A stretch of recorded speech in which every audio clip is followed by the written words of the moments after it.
We're good? We're good. Welcome back to Mik'd Up. Today is Monday, March 21st. Please excuse my voice. My Dear Aunt voice Sally. is, I left it at Palooza on Saturday. It's coming back slowly but surely. What a weekend, boys. What a weekend. I know the entire city of Baton Rouge probably is recovering right now. Palooza, shout out to our friends at Earl's for allowing us to have our show, 1, on Friday, and 2, for throwing an absolute banger of a party on Saturday. I got to ride on the float. It was my first St. Patty's Day I've ever experienced in my entire life. 10 out of 10? 10 out of 10. To me, it was better than Mardi Gras. I rated this Saturday better than Mardi Gras. I rode a float, so I was out there from 6:30 a.m. The boy lasted from 6:30 a.m. until 8:45 p.m. Unbelievable. Made it home. Me and my wife made it home. We were good, still functioning, really locked in, mentally locked in. What'd We you got have for home. dinner? I got home. Oh, so my wife, my beautiful wife, My wife. was she was hungry, middle of the deal, right? She ordered a Papa John's pizza, a big Papa John's pizza to get delivered to the house, but she ordered it 2 hours before we were even thinking about going home.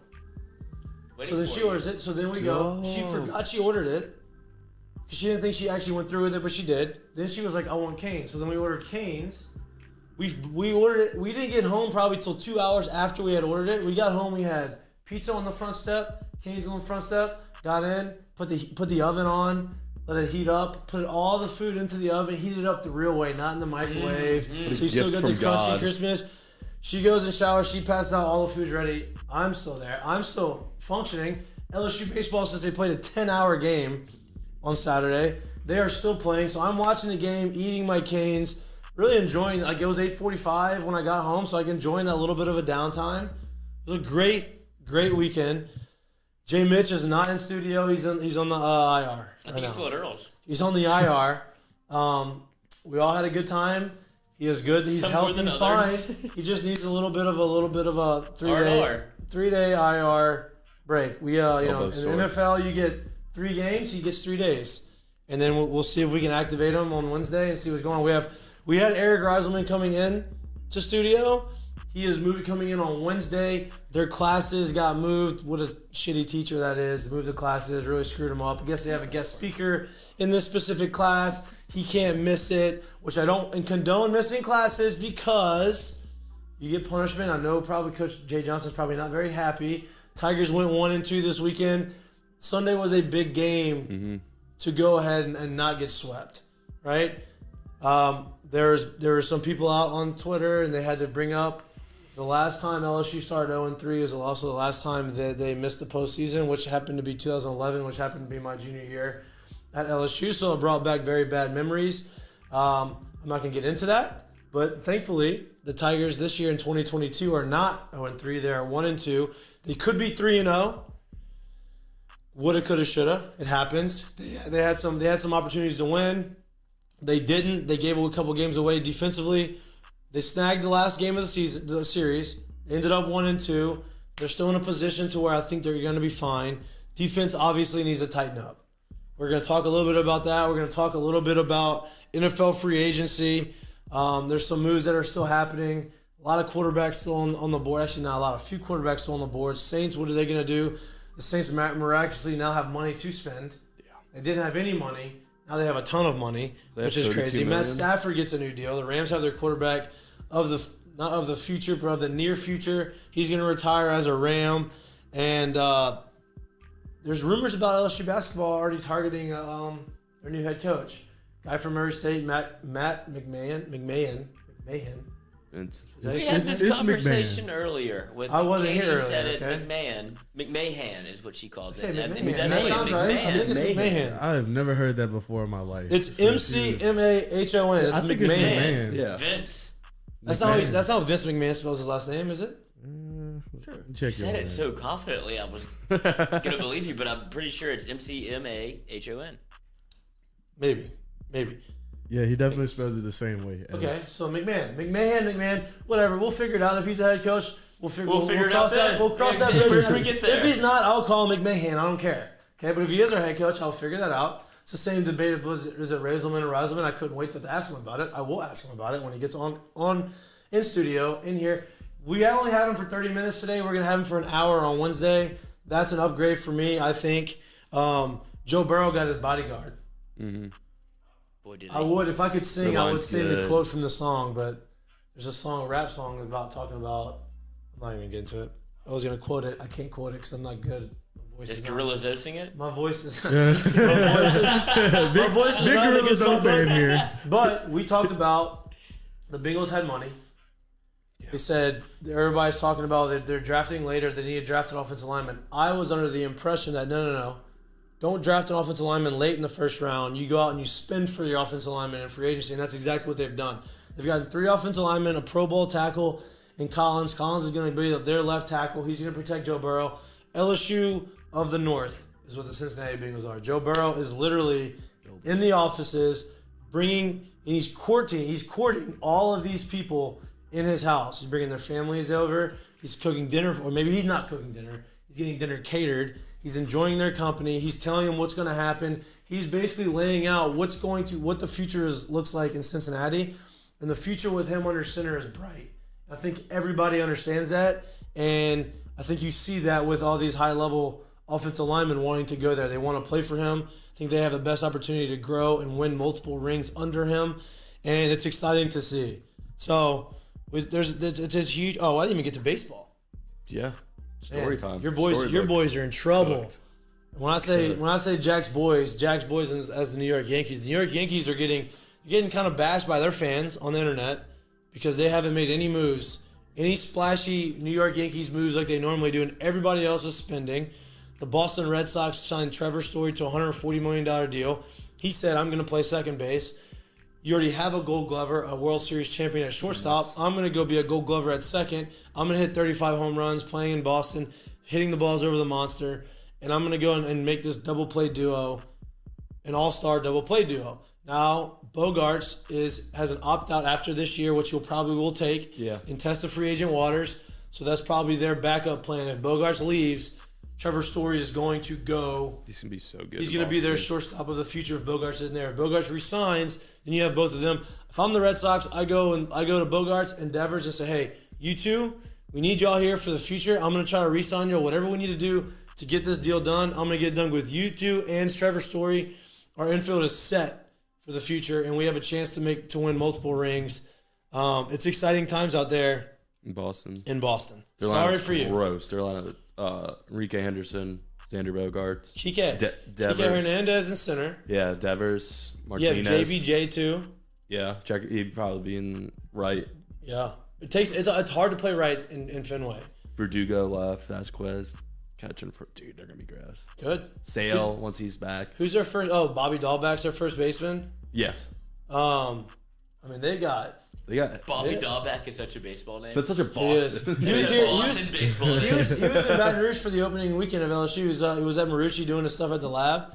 And so I was talking to him. I played against him coming up. He's younger than me. Great dude. Super, super pop. Like, there's not a stadium that can hold him. And I think he started kind of finding his groove last year, and he got hot towards the end of the year, and he's starting off spring training hot. I think he has 1 or 2 homers. Spring training doesn't really mean much as far as stats go. Confidence, it goes a lot more in the confidence department than the let me judge you department. But they're gonna be nasty. Who's been gassing guys in spring training? Chris Sale is hurt.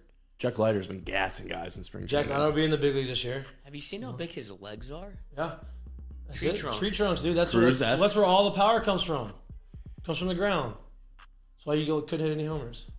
How do you feel about One Carlos homer. Correa? One home. That's not the Parker? Grand No, Slam. you told me we talked about Hungover. How you feeling about hammered. Carlos Correa to the Twins? That was a surprise. That did surprise me too. I didn't think Carlos Correa was going to get. I didn't think the Twins were going to be in the Carlos Correa sweepstakes, but they got him there. They paid him. He has the ability to opt out of his deals. That's the new thing, right? All these guys are signing. They have the ability to opt out every year if they want to go back and test the free agent market, test the free agent waters. They have shows that they're still trying to win. They're going to put guys in there. I think that he's going to do well there. The AL East is AL East. AL Central is up and coming, and they have a lot of teams like the Tigers are going to look good. They're young on the mound, but you have a lot of teams that are, making moves and trying to make splashy moves. So I don't mind that. We're going to get into all of it. Brought to you by. Yep, I got to get back to the sponsors. Good work. We are brought to you by Sterling Automotive, Heineken, and Dos Equis. We've been in a nice, really cool Dos Equis tower for our people over there at Dos Equis. Dozy Place, we're getting new sponsors every We week. made that for Razelman, but Yeah, that's okay. Wednesday. We'll have it on Wednesday. We're getting new sponsors every day. Frankie Harris from Assured Partners in Lafayette. They are our newest sponsor. And we have Lance Beal. And he's an attorney down in Lafayette. And we appreciate everybody for making this happen. And we love our sponsors. So I have to hit on that. And we go through. And I love you, Lance. I love y'all. Baylor. We're going to get to March Madness. Baylor is, they stink. They suck. They stink. They have your number. Did you have money on Baylor that game too? No, I refuse. No, he refuses. I refuse now. I was like, Baylor. I can't even bet against them because when I bet against them, they win. You know what I'm saying? You couldn't be more off with these two. But I think I did on my bracket. I think I did pick North Carolina over Baylor. We talked about that. All the gambling picks that we put in, we're like, this is the opposite of my bracket, and it's like My bracket's like, I don't Screw think your we're doing bracket. great, but whatever. I don't have any really money on the bracket, and that's my disconnect. I need money on my bracket to be able to pay attention to my bracket. If I had money, I'd probably have 3 brackets. I'd have more money on brackets. But pride and gear, I don't need gear. It's my gear that I'm giving away. I don't want my own gear from here. Sure you do. Now, everybody else, the gear is amazing. The backpacks, the hats. Barry Bonds. Where's that camo hat? Where is that? Stewie has a hat on right now. Florida That is all man arrested black. hat. We've actually gotten a lot of compliments on this You hat. made me take it off. The Richardson hats are very, very comfortable. We have a bunch of gear. The Colada Show has a bunch of gear coming out. So it's worth it for everyone else. I don't want to win my gear. I almost put money on Baylor. I texted you guys. I was making my little Jameson and Sprite right before the parade to be nice and festive. I saw the line. I'm like, Jack, don't do it. Don't touch Baylor. It was like Baylor minus 6.5, and I wanted. You would have taken Baylor? I was this close. You wanted to take Baylor. I was this close. I was like, I've learned my lessons. Don't touch them. Don't touch Baylor. Baylor stinks. Duke, I don't think is going to make a big run. Wait. I don't know how they made. I'm I surprised got they made it burned to the yesterday Sweet by 16. that. Did you survive I'm surprised they made it to the No, Sweet 16. I'm betting against Duke every game, but now Mike. I know you're so anti Coach K. I used to love Duke, to be honest. I'll just. I've always been a Tar Heel guy. Yes. Well, no. Either way, I was fine. I don't care about I didn't really like. You always Duke. you need a blue blood you like. I just liked the atmosphere. I thought that Cameron Indoor was unbelievable. Which it is. It's electric. And now the more I see Coach K's true colors, he wants to do an interview now after they win. That's shocking. I thought he didn't do those anymore. The victory but after tour. the game, post game, he was right He's out happy. there. They won. Happy. They won. Is he gonna do an interview when he What size loses? shoes do you think he wears? Coach K? Mm-hmm. What is 17. that? I'm gonna go with like a size 11. He looks like maybe. I don't know. I just feel like he's in 10.5. orthotics. Let's find out. 17. Peacocks are still flying, boys. Peacocks are in the Sweet 16. What happened? My guy, Dougie. You're Dougie Fresh. 2'5", shoots from the chest, and It's nylon. anywhere on the court He's just is nylon. anywhere on the court, he's a threat. Half court, you better pick him up at the half court line because he is letting this thing fly and he's making everything. Team should have known though. Dougie Fresh. St. Pete's. It's the AAU thing. The whole Did you team. see that video? The The Noah whole Tingle? team. The whole team is Noah black. Tingle. I can say it. The whole team is black. And then you got this little white kid. You know he's gonna walk in the gym shooting from the parking lot. Like he has the green light from the bus. that he's gonna shoot. Like that's just gonna be his game, and that is his game. He's not scared. He's letting that thing fly, and he is draining buckets all over the court. I can't believe he shoots from the chest. It's a great story. They play Miami next. Miami's nasty, dude. Miami beat the they- brakes. My God. It was The awesome. brakes, like was 18 points. Because they're playing small Yes. ball now. What they did to Jabari Smith was just 18 points. They beat Auburn by 18 points. Like it wasn't even close. Remember when they beat us in the beginning of the season? I was like, there's no way anybody could even. Yeah, but I couldn't even fathom People started Auburn figuring losing. out. People started figuring out the blueprint. They went up blueprint to beat Auburn. 4-9 in their last couple of games, and they lost to Texas A&M. And then Texas A&M. Miami beat the brakes off them. I was not anticipating the Miami thing. I think I have 3 of my 4 Final Four teams still available though, which is good. You had Auburn winning. Yep. No, I had Auburn. Arkansas. Arkansas still in. Last one. Dude, that was the Last ugliest one. basketball game of all time. They are hanging tough, representing the SEC. Thank Shout God out we got Hayes Myers. some. How about Tennessee losing? Boom, Tennessee got beat. I lost a bunch of money. We on that. have there's just look, the NCAA tournament is hard, right? Yeah. I don't think that SEC losing the games and not making the runs and having all of their best teams lose, I don't think it's an indictment on the conference or on the talent of these teams. I just think that it shows how hard it is to win in March and everything. If you're not playing your best basketball at the right time, then, you know, anybody can beat anybody. I mean, look at the Peacocks are a 15 seed and they're in the Sweet 16. They're playing Miami. They have a chance to get to the Elite 8, and all the top seeds ahead of them are falling. So I don't want to say it's an indictment on the SEC because I think the SEC was the best conference in basketball. But, you know, I think it just shows how hard it is to win. Let's jump into this because I think what everybody wants us to talk about and what I want to talk about is the weekend that was St. Patrick's Day. Oh. We already talked about St. Patrick's Day. We'll We'll talk more about that later as we get going. But I have a lot of thoughts on the baseball team in the series. I'm going to go backwards. I'm going to start from the good, which was Sunday, and go all the way down and start kind of reverse course, right? Sunday, to me, was a monumental game. I'm not trying to be dramatic. I'm not trying to be over dramatic about this, but the Sunday game was a huge confidence stepping stone, team kind of a gotta have it type of win in my mind, strictly for the psyche of the team, right? They were losing, they had to battle back, and they ended up winning the game. Ironically, they won the game with defensive plays. 2 defensive plays that actually won the game. I know one play happened because of a bad defensive play that turned into an amazing defensive play.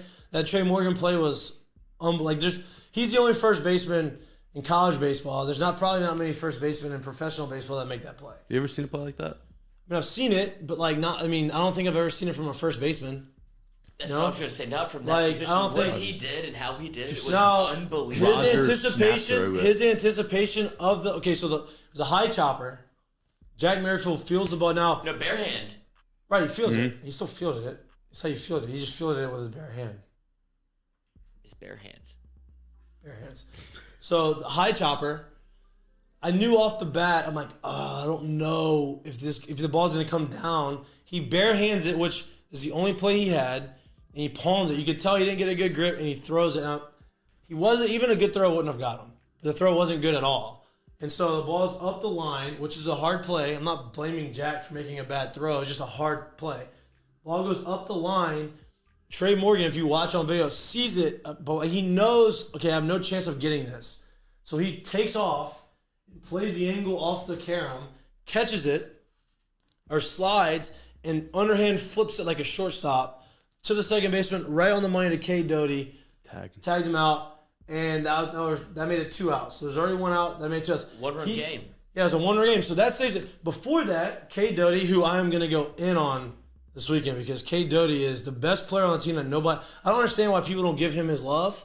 This guy's a stud. He's a baller. Stud. He's the best player on the team not named Dylan Cruz. And honestly, he's probably outperforming Dylan Cruz right now. Right? He is outperforming Dylan Cruz. I think Dylan Cruz is going to be the number 1, top 5, at least top 5 pick next year. Maybe the number 1 overall pick in the draft. I firmly believe that. But Cade Doughty's going to be a first rounder this year. And Cade Doughty is showing you... I mean, he played up the middle in the 9th inning. Line drive up the middle. Elevates. Brings the ball down. 1 out. Huge for our pitching staff. For our defense. Like, hey. He got up there, dude. Hey. We got, shit's starting to change for us. This happened Saturday. This happened on Friday. That ball maybe tips off the top of his glove. Maybe he doesn't get high enough to get it. Base hit. Something happens. They end up scoring a run. We blow a lead. Sunday, he goes up, makes a play. Best guy, one of the best players on the field, makes the play. Right? So he gets that 1 out. He gets the first out. Then, next play is the Trey Morgan. One of your other better players on the team makes a badass, extraordinary play to basically save the game. Now there's 2 outs, nobody on instead of 1 out, runner on second base. Get out the inning, get out the game, finally get the W, and it's a good way to enter into a week where you kind of hold off a lot of the criticism and hold off a lot of the panic because you won. Now you go 0-3, people in Baton Rouge are going to be yelling and screaming. You're that was going to be my question because of what happened this weekend with St. Patrick's Day and all of that going on. Saturday escaped everybody. I didn't even know that Blake Money threw. Right. Yeah. Right? But you knew that they lost when you woke up on Sunday, and now everybody is watching baseball on Sunday. Well, I'm watching the back half of the Saturday game, and LSU's winning. They How? came back. Where? At my house. I told you that. When I got home, it was still long. The game was 5 hours long, so I was able to watch the back end of it. But on Sunday, so here's what I was happy about on the Sunday game. You had your bullpen was depleted. You used a ton of bullpen arms on Friday and Saturday. My guy came in. Right? Cooper. Razelman. And your boy Cooper. Is Cooper your guy? In some capacity, yeah. So so you have a depleted bullpen. Your ace didn't pitch on Friday, he pitched on Saturday. And now you're throwing Mikal Hilliard. So Mikal throws 4 innings, I think, on the Sunday game. Right? He gives up 5 runs. He gets through 4 innings. Then now you have to piece together 5, 6, 7, 8, and 9 to finish off the game. We are losing at this point. So I'm watching the game, and in order to come back, and in order to be a very good team in baseball, whether it's college, high school, little league, major leagues, it doesn't matter. You have to be able to have your bullpen come out and give shutdown innings. You have to be able to say, all right, look, I don't care if we're up by 8 or tie game, up by 8, down by 8. If you want to have the ability to score runs consistently and have that momentum and take that momentum, we've talked about how baseball is a big momentum game, right? So you need to have shutdown innings, and that means you go out there and offense scratches 1 or 2 runs across. Your guy on the mound has to come out there and say, okay, I'm going to get these guys back into the dugout so that they can get back in the batter's box and keep banging, because that is the momentum part of the game. So they're losing. We score a couple runs. You feel like, okay, they're starting to get some things going. Boom, shutdown inning, another run. Boom, shutdown inning, another run. You end up tying the game, and you just showed the video. You end up tying the game. It's 6-6. You have Razelman. You have Razelman in there. K's the guy out with guys in scoring position on a fastball end. He's throwing on fumes. You can tell he's exhausted. He's pitched all weekend, right? He gets the guy out. Big moment. Comes in fired up. Run that one back. What happened? The Razelman? Uh-huh. He gets fired up, has a lot of momentum, right? Oof. And then you go in, and then your best player on the team in the bottom of the 8th inning, gets the game-winning hit in the bottom. Gets the RBI single off their closer, and that was a big moment that had to have that moment by your big guy, and he comes through. So to me, the biggest thing that I take away is the guys did not. I mean, they started the game off and they made error first 2 innings. They had 2 errors in 2 innings. You had a fly ball misplayed in the outfield, and you had a lot of things just happening, and you're like, it's easy to fold.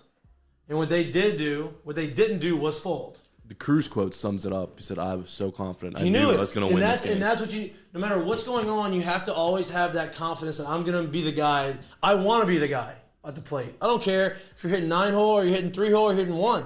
You want to be the guy to win the game. And he had the opportunity, and he got it done. Came up with the big hit off of their closer throwing 97. He got the base hit. They come in. We close the game out in the 9th inning. We win the game. To me, going into this week, you have Louisiana Tech on Wednesday. They're tough game. Thrashed. Right? Then you have to go on the road to Florida, top 10 team in the country. You needed this win coming into this week to give you some confidence. I know Jay Johnson talked a little bit about having to shore up the defense. That has to happen. You have to figure it out. I am still it's going to happen. The defense is not going to continue to play this bad. It's just one of those slumpy, fluky type of things. Now, Trey Morgan has some quotes, which I appreciate. He goes, "We need to learn how to slow the game down." Well, he's defensively fighting for his life over there. Defensively, which is true. Pinball. Because people always talk about, oh, the game moves fast, the game moves fast, the game moves fast. It does. And a lot of people want to think about, oh, the game moves fast offensively, or the game moves fast. It moves fast defensively. If you make the littlest mistake, the higher the level it is, the smaller the mistakes have to be. So if you're in high school, you can make a couple errors and you can do whatever. You're in college, okay, you maybe take a bad jump on a ground ball or a ball in the outfield, that turns into a double or a triple, right? Or that turns into an error, which ends up scoring a run. Well, you saw it versus Louisiana Tech the first time with the pitcher, like, dude, that's PFP, and he throws it over his head. Like, that's game. Yeah, like, so like the little mistakes turn into big deals. Right? Even more so the higher you go. Big leagues, like, you make an error, like, you're probably going to give up a run or two in that game. And so I think for me, it's not about talent. It's not about not being able to do it. I think it's about trying so hard to do it that when they get that opportunity, they speed everything up, right? They field it, and they try to make it happen so fast that the footwork gets messed up. Pressing a little. Right. Yeah. Baseball is such a technique-oriented, finesse type of game, right? Athleticism plays a big role in it, but if you make a play, you have to have the wherewithal and you have to have the poise enough to say, okay, I made the play. Let me gather myself and make a good, strong throw. I don't need to rush it. I don't need to try to do something extraordinary when the play is just an ordinary type of play. And that's a normal human nature thing. And I think these guys are going to figure it out. I know, don't laugh at me. My voice is going to squeak. I'm working hard. I don't think people understand what you did this weekend and how much of a gamer gosh. you are. I'm strained. I battled through this You thing. are a legend. Like, Legend? Honestly. I battled through. It was my first one. I wasn't going home. I wasn't going soft. That was my first one, too. I don't even know how I got home. So, Hey, man, I'm experienced. how did I'm a you vet. Maybe you going? blacked out 20 minutes. If anybody knows how Stewie got home Saturday, please call me. I brought you home. Bro, you did not bring me home. Drive a car? Thank you for the zippies. Fuck you. But whoever I did buy zippies for, Yeah, it I was. should've got Look, something. Friday, this weekend was Somebody a got something. This weekend was a grind. I got through it. This Saturday was a grind. I got through it. Sunday was. I woke. Thankfully, Recovery. it wasn't like a football game where I got home at 2 a.m. Eminem. I got home at 8:30. Two meals. I was able to. I had some nice little drunk, absorbing the alcohol in my system. Nutrients. I haven't eaten And then since I Friday. was Gucci for brunch, and then I watched the game all day Sunday. Outside, the weather was perfect. I wanted to go to the game, couldn't, but I watched the game from my backyard, and it was great. Bodega. It was great. It was great. Me and Lloyd had a little FaceTime convo. did. We were talking. Yeah, we were I thought you talking bald. I shop. thought so he shaved your head. Yeah, no, did not shave my head. Did not. That would have been a Just- bad. Let me see if I can send That would this. have been a What was bad it? situation. Unbelievable. But so that's Sunday, right? That's Sunday. Saturday. Saturday is what I think people were like, okay, this is kind of the culmination of a lot of things that have been going on that hasn't been fixed, and you saw it rear its head very, very late in the game. And I understand it was not pretty. It did not look good. LSU had an opportunity to win the game. They were winning the game. 8th inning, they rallied back. They took the lead, and then all of a sudden the wheels fell off, and now they lost 11-7. Right, and people were just, Hammered. it was not pretty, and it didn't look good. And I understand the frustration, and I understand where everybody's coming from. And look, there was frustration on my part too, but I understand where they're. I went through a situation. You'll see those hands almost drop my football. Isn't that a snag? I understand the situation they're in. I started my junior year. We went 0-3 to start conference play Against. Florida. You had to play Florida. Now the games are tough, and we should have basically won. We played really hard. It wasn't like we made a bunch of errors. They just beat us. We were young. We had an all freshman rotation. We're young. We're good. We're just young, and we had to find our own. So I understand where everyone's coming St. from. Patrick's Day. LSU makes two normal plays on Friday and two normal plays on Saturday. They go 3-0 this weekend. And so I think guys at A&M would tell you the same thing. Like, we got away with murder on Friday and Saturday. Like, we should have won. We shouldn't have won. We definitely shouldn't have won on Friday. They would probably admit that to you. And they ended up pulling it out and winning. And I guess what I'm trying to say is the baseball team is not as far off as people make it out to be. They're going to figure it out. It may not be fun, it may not be pretty, and it may not be what you want to see right now, but I want to give them the benefit of the doubt. I want to give Jay the benefit of the doubt of trying to go out there and say, you know what? I am going to make these adjustments. I understand where we're at. I understand defense needs to, because I think the pitching has been solid. I think losing Blake Money and not having him pitch on Friday, that wasn't good. That was not hurt. He pitched on Saturday, though, like he's going to be back. And I think the bullpen has been good. Razelman has been. I'm going to go Razelman and Reisman until he tells me which one it is. But he has been nails. He has been anchoring the bullpen. I mean, he has been put in situations in the 6th inning and the 9th inning. You know, even on Wednesday, right? When they need, guy. He's the guy that, he's the guy that Clogger. Right. He's the guy at the bullpen that I think Jay has the most confidence in. He's gonna put him in, which is what baseball is now, right? You have a closer and you have your guy, right? And you have if you go look at the Milwaukee Brewers are gonna throw Hader, their big lefty closer, in the 6th inning sometimes. In a game where he knows, hey, this is the moment that the team is going to beat us. You're either going to win or lose the game in the 6th inning. He's in there. He's throwing. Sometimes he comes in the 8th inning and throws 2 innings saves. Sometimes he doesn't pitch to the 9th and close it out.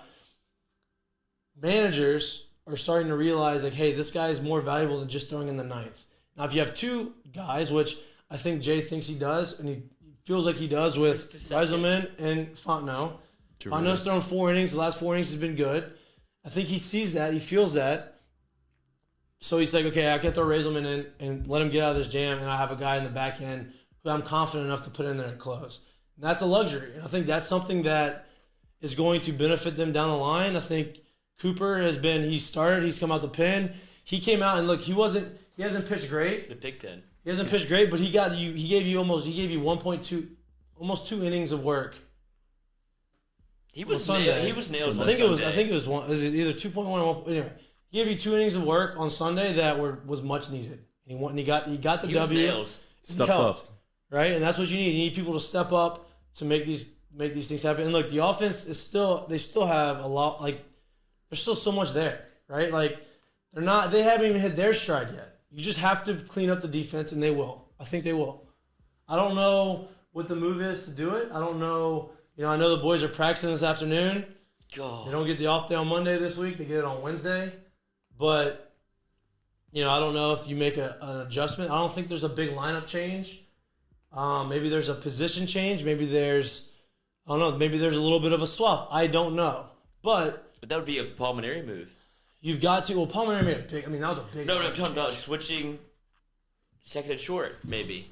Yeah, but that's a big. That's a big change. That's not just a little bit of a tweak. That's a big. Now flipping is one thing. He made a complete change where he said, you know what, I'm gonna put a guy from the bench onto shortstop and move our All-American shortstop to second. That's a little different. I think that these guys are good. I do. I think that they have the potential to be really good, but I think that they're going to be really good at the back end of the year. I think they're going to continue to get better. They're going to continue to progress. They're going to continue to build confidence in each other and themselves. You have to know that there's a lot. Coming in with a new staff, there's still some familiarity. You have to get familiar with the guys. You're familiar with the coaches, familiar with how he motivates, how he doesn't motivate, or what he says and what he doesn't say. You just have to know how the staff operates. That's baseball. You got to get a feel. Right. And so, I think they're going to figure it out. They do need to figure it out because you can't keep making errors. You got tech. I think, and they all know. All the players know. They're not dumb. They see what's happening. They understand, okay, we've got to be sharper and we've got to clean up the defensive side of the ball, because if not, you lost to a team that had 7 losses already on the year. They're 11-7, and they weren't projected to do much in the SEC, and they beat you twice. So now they're supposed to be the easy conference. Easy schedule, part of the schedule. Now you have to go play Florida, ranked team after ranked team after ranked team. And you thought it got ugly when you made errors against this team. Wait till you see a team that can actually take advantage of it. So they understand that. They do know that they have to make the plays and they have to clean that up. And I think that they will. I think, like I said, Sunday, the end of the 9th inning in the Sunday game, I think that is going to go a long way for them. Even bottom of 8th, the cruise hit. From the 8th inning on, when they had the base hit. Actually, I'll even go even further than that. From 7, 8, 9. The last 3 innings of the game that have been the bugaboo for LSU for the last week and a half, 2 weeks, where A&M, they gave up the game on Friday in the back half of the game. Saturday, gave up the game in the back half of the game.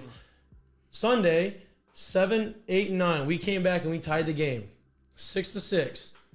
All right, now we got bases loaded with 2 outs, and our guy on the mound, he makes a huge pitch, gets out the inning, comes off fired up. Okay, now What are we going to do? Mm-hmm. They don't score in the 7th. Okay, pitchers, pick us up again. They come back in, get us back into the dugout. No runs scored. You come back in. You get your best guy at the plate. Guy in scoring position. 2 outs. Base hit. Ties the game or takes the lead. I think Morgan got thrown out at home, right? He got thrown out at home plate to make it 2 runs, which is fine. I like the send. Send him. Yeah, I don't mind that. Guy gets thrown out. Now we have the lead. All right, close this thing out, boys. Let's go. Close it out. Defense made 2 spectacular plays. Like that, to me, is what you build off of. Like you said, there's a bunch of bugaboos. The culmination of all of those things that happened in that last inning are all the things that you wanted to see fixed. Mm-hmm. And it happened all in like one fell swoop. You're like, okay, dude, got poise. We're good. We're fine. It's all about having poise. Potential, yeah. But I was just going to say, how big of a deal was that for Cruz? Because he's been up in positions with runners in scoring position, hasn't been able to really capitalize. I know he's a good hit. He's phenomenal. Yeah. Right. But he's been like pressing almost just a little bit because he's been in those spots so much. But for him to get that hit, you could tell it was like a little bit of a weight lifted off his shoulders. Like he needed that. Yeah, here's the deal. As a guy like him, knowing like I am the best player on the team. He'll probably never say it verbally. You don't have to. Mentally, in the stands, use your eyeballs. Yeah, they're fire. Fire. You know that he's the best. I know that he's the best. He knows that he's the best. But what makes him so good is he wants to win. Like he was hungry to win, and we haven't been winning as much. He's frustrated as we wanted to. So he wants to try to be that, and he should be. You should have that feeling, right? So he gets to these opportunities to have these moments, and he wants it so bad that sometimes maybe he chases a little bit out the zone, or maybe he tries to get a little too big. Which is that is a completely normal thing. I've been there. Jared Mitchell's been there. Blake Dean's been there. Micah Gibbs has been there. Anybody in that situation who's supposed to come through has been there. But more times than not, he is going to come through with a big hit, and he showed it again on Sunday in the 8th inning, and he got the hit when we needed it the most. But how big would the momentum be if you can get one back from Tech? Because you feel like you played Tech, the weather was bad, there were so many errors, and you're like, shit, we should have beaten them. But now you have the luxury in the schedule where they come back to our place. Right. We beat them. We had those crazy 3 innings from the 7th to the end of the game. Beat Tech. Now we go into Florida. I think it's a big game. I'm never going to say a midweek game's like an enormous game, but I think going into this midweek game with that momentum that you're riding through the back half of that last game, you go ahead and you take care of business and you look good doing it. You play sharp baseball. You have big hits. You pitch well on the mound. You come through with the W on Tuesday. You get Wednesday and Thursday off, right? A mental rest. You travel on Thursday. You get to Florida and Gainesville on Thursday. You practice on the field on Thursday. You got Friday, Saturday, Sunday, prime matchup against the top 10 team. I think that winning on Tuesday is going to do a lot to help them confidence-wise going into Saturday. And I wouldn't be surprised if they took 2 or 3 from Florida. I really wouldn't, because they had the ability to do that, and all it takes is just one small part of a game to change the momentum back to where you need to be. So, I think people anticipated LSU being in Omaha or making a run to Omaha, and you don't do that by going to someone that's a top 10 team and feeling like you don't have a chance. I think they have a chance in every game they play. I think they will win 2 out of 3 this weekend, but I think Tuesday is going to be a big game for them as far as for like the mental part of their season. Mentally, how do you slow it down?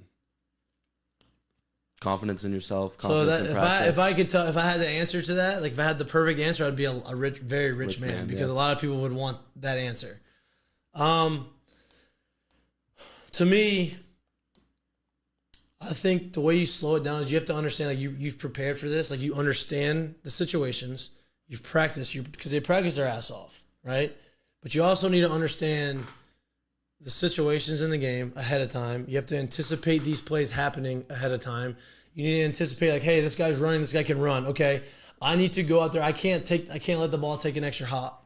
I got to come through it, because the more time I have with the ball in my hand, the less time I have to rush on the throw, right? Oh, this guy is not very fast. Okay, I can field it and take my time and gather and just make a good, strong throw. I think that slows it down. I think just understanding the situation ahead of time and mentally just playing it out in your head, I think that helps slow the game down. Now, it's easier said than done. There's a lot of baseball, it's a lot of downtime. Baseball happens, and sometimes it's not very easy to do that. But to me, that's how you would kind of get into that. Now, for me, I told you I was going to talk a little bit about him, and I got to give him his flowers, dude, because Cade Doughty, if it wasn't for Cade Doughty, they're probably swept. And I just don't understand how he's not getting the love. Like, I'm watching the broadcast, and look, I love Tom Hart, and I love Ben McDonald. They're great, and they gave Cade Doughty his props, right? Well, everybody wants to talk about Barry, and everybody wants to talk about Cruz, and rightfully so. All these guys are good. Everybody talks about Trey Morgan. He's really good. Cade Doughty is hitting 400. He's leading the team in doubles. He's leading the team in RBIs. And he has been nails at second base. He is going to be a first rounder. And nobody, and I don't know if he cares. I don't think he cares. Because you can look at it, you can look and use the eye test on the field. This guy is a baller, dude. And I love the way he plays. And I love the plays that he makes. And he comes up clutch. And, you know, they're talking about, well, last year he didn't hit well in the SEC. That was like a big knock on him. This year, I think he's proven people wrong in that sense. He came up with some big knocks. He had a double. He made some big plays at second. Like, bunnies. He got some bunnies. He is the guy for me right now that makes this team go around. He's been nails. He's been 6 homers. He has been every clutch money. It's him. He had a clutch walk. He had the home run and the Oppo Taco in Houston. Mm-hmm. Like, he has performed at the highest level against when competition is the best.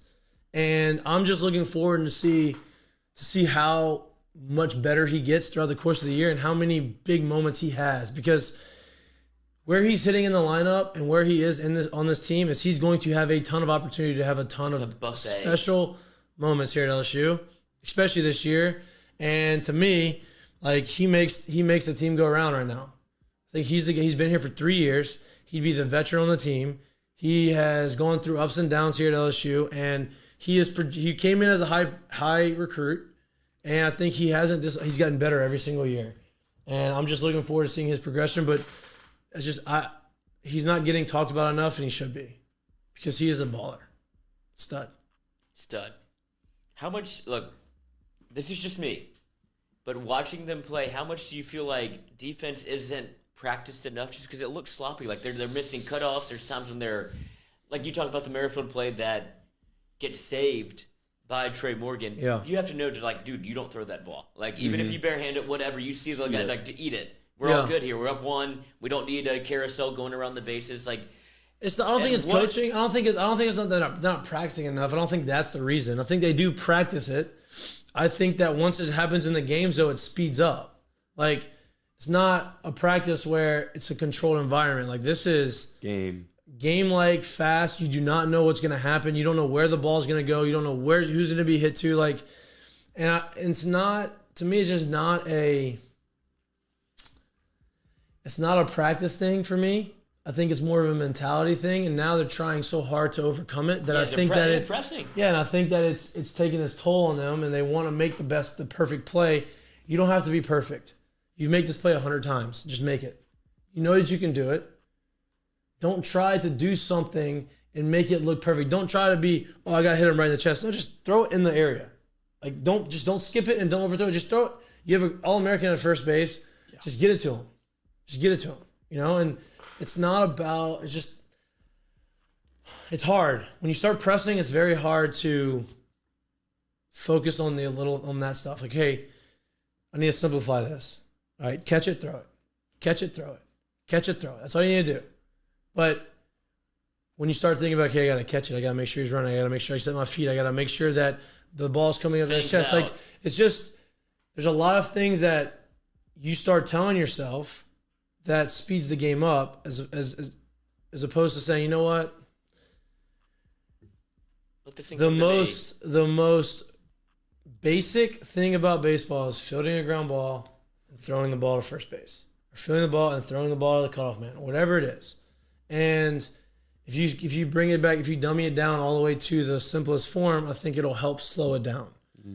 And look, it was the first week of the SEC. You had 2 tough games in a row. It's easy to get to speed up, allow the game to speed up on you because you want it to get off to a good start. You're not getting off to a good start. People are talking. You hear it. And you can feel the rumblings. You can feel I'm making air. You can feel the buzz in the stands, like almost not a boo like feel, but like murmurs. You could feel that they're feeling it too. You know, they see it. Everybody sees it. Especially here. Everybody cares. You know, so if people didn't care, then I'd have an issue about it. But they care. They want to do, and they want to do better, and they want to make the changes. And look, the changes that come, they're not going to happen all in one weekend. They're not going to happen all in one game. But I saw some encouraging things. I also saw some things that need to be fixed right now. And to me, all that is like, hey, understanding the situation and just playing savvy baseball. That's basically it. It has nothing to do with talent. My only complaint is they do it so well offensively. There's times when there's runners in scoring position with less than 1 out or less than 2 outs, and they're able to get the run in. Like, they know exactly what they're doing at the plate. Right. On defense, it's the exact opposite. I think they know what they're doing. It's just they are like the momentum and the. But how many times we were watching the game Sunday, and how many times I got an Eric Razelman phone call. Should I put it right? Tell him you're hot. Pause me. No, we don't take phone calls. Pause me. Okay, answer it. We don't do phone calls here. Sorry, Eric. Sorry, Eric. No phone answer calls. him.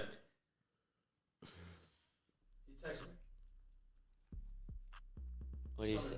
He's coming in. Closer. Rely on him. What emotional. I think he just solidified himself as the closer. Yeah. We got him. Clutch. Told you. Welcome Boys coming in. All right. How worn out is he? Dude, whenever you saw him come off the mound and he gave it the double fist bump, you're like, I'm out of gas. Right. He clocked out. And he was spent. He was spent after that. No Like, doubt. you could tell he was he like, was that was good. everything he had, though. Like, that's He threw a ton. Of, He threw a ton of innings on Wednesday. He threw a ton of innings for the week. Yeah. It's just and so and He's such a beast. but I'm looking forward to talking to him about it. But So I like to see that though. Like as a former player, like when you say like as a player in the dugout, when you see a guy giving everything, no he doubt, has, you know I that wanna he play for this spent, dude. and you know that he's throwing 92, not 98. Like he is not. He doesn't have his best stuff that day, but you know mentally he's gonna go out there and he's gonna give you everything he's got, and he's gonna come through no matter what he's got. That shows a lot, and that was nails. I can't wait to talk to him about that. We talked a lot about baseball. We're gonna take a little break. I'm gonna regather my thoughts. We're gonna talk about all the other sports before we get Eric in here because I'm skipping class. Because we have a lot more LSU baseball to talk in the second hour. He's gonna come in. Hopefully he comes in. I mean, he's out, so he'll be here before 12:30. He drives anything like he pitches. He'll be here in like 20 2 seconds. minutes. No doubt. Yeah. All right, we're gonna take a little break. Thank y'all for tuning in. Thank y'all for being here. Thank y'all for listening. Thank y'all. If you have any questions for Razelman, please throw it in the chat. You're watching Mik'd Up, brought to you by Sterling Automotive. And I'll also say thank you for all the love from everybody that was saying. Oh yeah, seriously, thank y'all for shouting us out on the Erlapalooza out there and on Saturday, man. Because we work really hard. It was overwhelming. Yeah, we work really hard. We do a lot of different things. It's been 2 months, so I think people are still trying to figure out what we're about. We're growing. You're trying to figure out where to see us, how to see us. Am I going to be here? Am I not going to be here? I'm here until something happens and I'm not here. But we'll still have the show. We will still have the show even if I do go. When I go. But I appreciate all the love from this weekend because people are noticing and they're seeing it and they're happy and they like the show, and we're trying to get more guests on. We're going to try to continue to grow the show for you. And if there's any suggestions, any ideas, anything you want to hear, don't want to hear, throw it in there. If you want to talk shit to us, I'm good with that too. I think Razelman might be the domino. Boom, maybe. Is he the big domino? Maybe. Big We'll domino. I'm going to see Riley Cooper. We'll get him in here too. All right, we're going to take a little bit of a break. Be back in 2 minutes. Mik'd Up, brought to you by Sterling Automotive.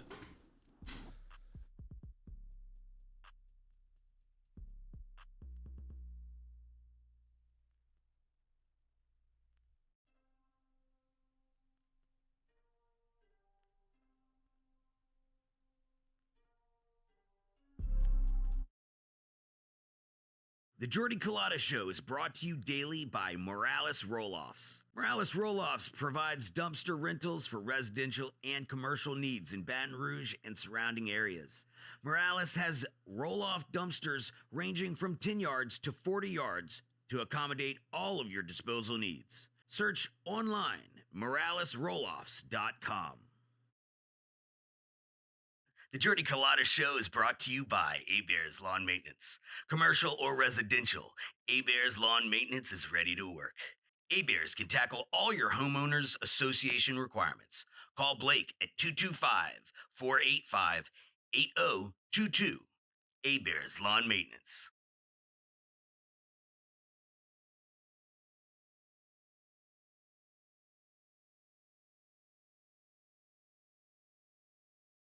True Blue Water, true hydration at its finest. Right now, you're only a few minutes away from getting your 5-gallon water delivered to you, just like we are over here at the UDL.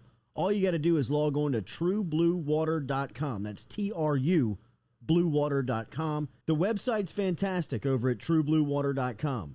You can get your service and find out how quick it is. You can schedule a delivery, even hop on the billing system right there at truebluewater.com. TRU, bluewater.com.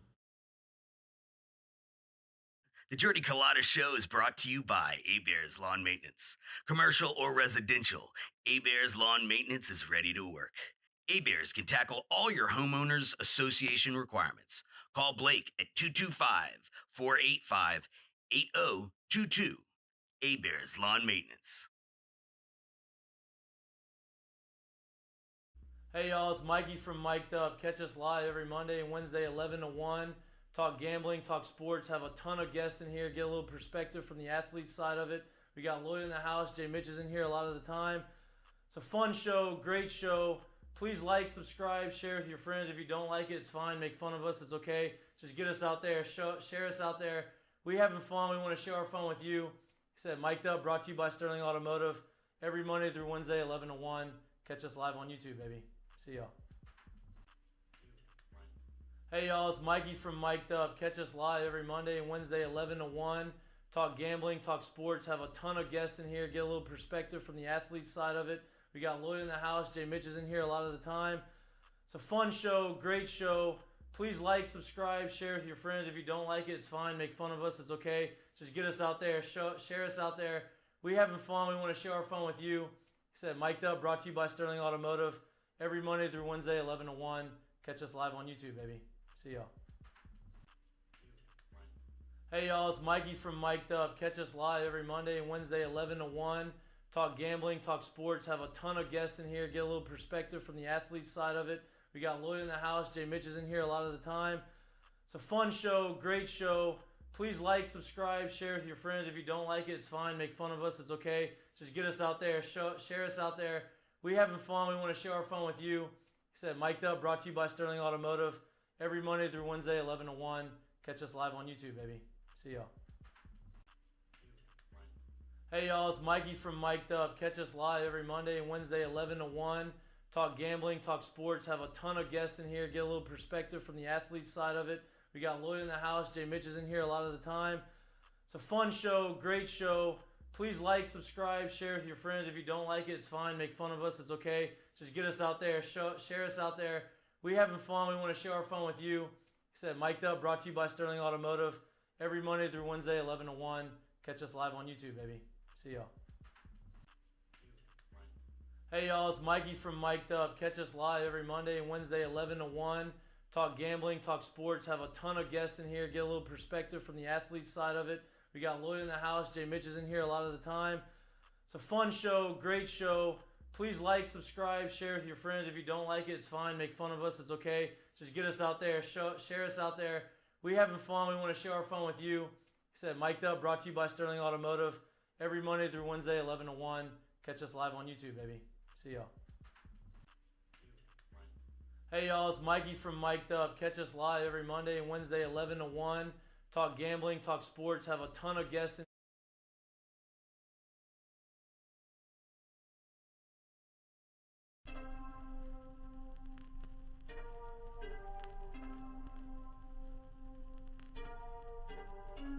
Okay, see, I'm firing my producer.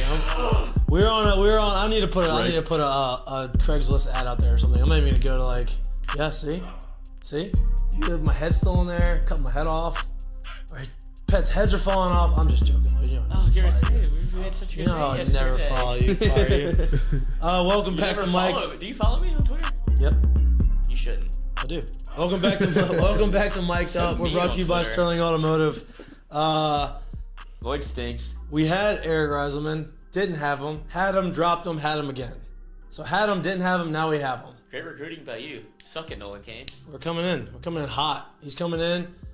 We're going to talk about how he got here, his rehab. I have a lot of questions about his rehab because I think that, I wonder if he always throw rockets. If he hasn't always thrown rockets, I think the rehab of Tommy John helped him throw rockets. We're going to get into all of that.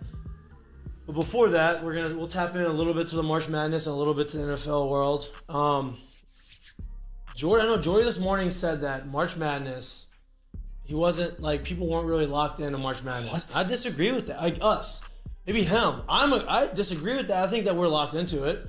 I think that I'm locked into it more monetarily than I ever have been because I have money on the line on teams that I'm betting on or against, and I don't have as much money on my bracket, so I'm not as worried about my bracket. Even though I think my bracket's going to do okay, I'm not worried about it as much as I'm worried about, my. I would come in last place as long as my bet's hit. Yeah, No doubt. all I care is about my bets. But there has been a ton of stories and unbelievable stories. Trevor stories we talked about. We're not going to get in. I'm not going to let you derail me that way. No way. I'm not letting it do it. I'm focusing in. But there's a ton of stories. The Peacocks are an unbelievable story. I saw a video. Y'all see the video of the campus of St. Peter's in Jersey City? It is a street. Really? It's small? It is one street. Someone had the Google Maps of the campus, and it is one street. And they didn't have enough funding to get their cheerleaders to the tournament. And I forget who it was. Oh, dude, you weren't kidding. But there was a somebody funded them and got them a bus, and all the cheerleaders are coming in for the Sweet 16. That's awesome. Yeah, cheer for them, which is great. How much do you think that would cost for a bus? Not much, but you can tell that they don't have the funds aren't really there, right? But the fact that they're in the Sweet 16, the fact that they're beating teams and they have a chance, I know Miami had a great showing against Auburn, but they're also an 11 seed. So you have a 12 and 11, or 15 and 11 going against each other. I think that if you told them, hey, you're going to be in the Sweet 16, you're going to play the 11 seed, I think they'd be pretty confident about they play good D. Making it to the Elite Eight. Right now, could shoot on them. Now, the reason that what happens with teams like these is they don't have the depth that some of these other big teams, they may have a great 5 or 6, but after that, it's a big drop off. Or you can't switch your game. And so once you get exhausted and you're playing in this tournament and games, you don't have as much time off in between games, you may run out of gas. They haven't yet. They play really good defense, which is also tough on the legs. And, so I don't know how much gas they have left, but hey, momentum and adrenaline is a hell of a thing. Who do you have winning it all? I have Gonzaga winning it all. I have Nova, and I've never been more confident. See, I'm more confident in Gonzaga. I know Gonzaga got through their tough one. Memphis? Oh. Jesus, I'm getting roasted for looping the commercial. Boys, my bladder is only as big as it can be. Wow. We're going to have to get more commercials, better commercials. We're also working on that. We're working on that for all of y'all that are sponsored, watching us and listening. Actually, watching us, not really listening. Actually, maybe listening and watching. We are getting more creative. I don't like the live reads. I know a lot of people don't like the live reads. I know a lot of people don't like the commercials. We are getting more creative and making sure that our sponsors are getting all of their pub and all their money's worth. But we want to be able to do it in a more fun and organic way. And we are working on that, and you will start seeing better stuff on our show. I'm sorry, it's just the one commercial. I'm sorry I had to pee. There's a little tease. We had to pee, and it took him a little long. I was reading, you were getting destroyed in that. I was getting roasted. We're back. Are we getting any questions in there? Could you eat a whole steak from Doe's in one sitting? Like if we did a whole steak? They're big? Huge. Coach, yes. Maybe Confident. Two? Okay. You show that. Now you just did that to yourself. I'm a big steak. If you put a steak in front of me, I'll eat every single bite of it. Two no, steaks? I'm not eating the fat. I'm on the same don't make me eat page the with fat him. of it. I don't eat the fat. The fat, I can't eat the fat. You eat the fat off the steak? That's chewy, dude. I can't eat part I of can't the eat You're a steak. I weirdo. can't get that. Did you say it's the best part? I said it's part It's of. A lot of people think it's the best part of the steak. Yeah, I don't eat all of the fat. I'm with you, but I don't chop all of it off. I don't chop all of it off either, but I chop the part off that I can't chew. Give I'm it to trying to- Kobe. What? Give it to Kobe. No, he doesn't get any table scraps. Wow. Kobe's my dog. No table scraps. We're strict. Kobe's my dog. We're strict. He is my dog. He's my homie. He did try to steal a sushi roll from me one time. Yeah, his mom was not happy with him. He was in timeout. What's timeout? Well, he got Bathroom? She scared him Doesn't so punish much. the dog. He doesn't even know what timeout is. She scared him so Throwing on much its that head. she would walk on one side and he'd walk on the other side, and he would not get next to her for about 10 minutes. If you really She want to very punish much him, shave him. He came to me.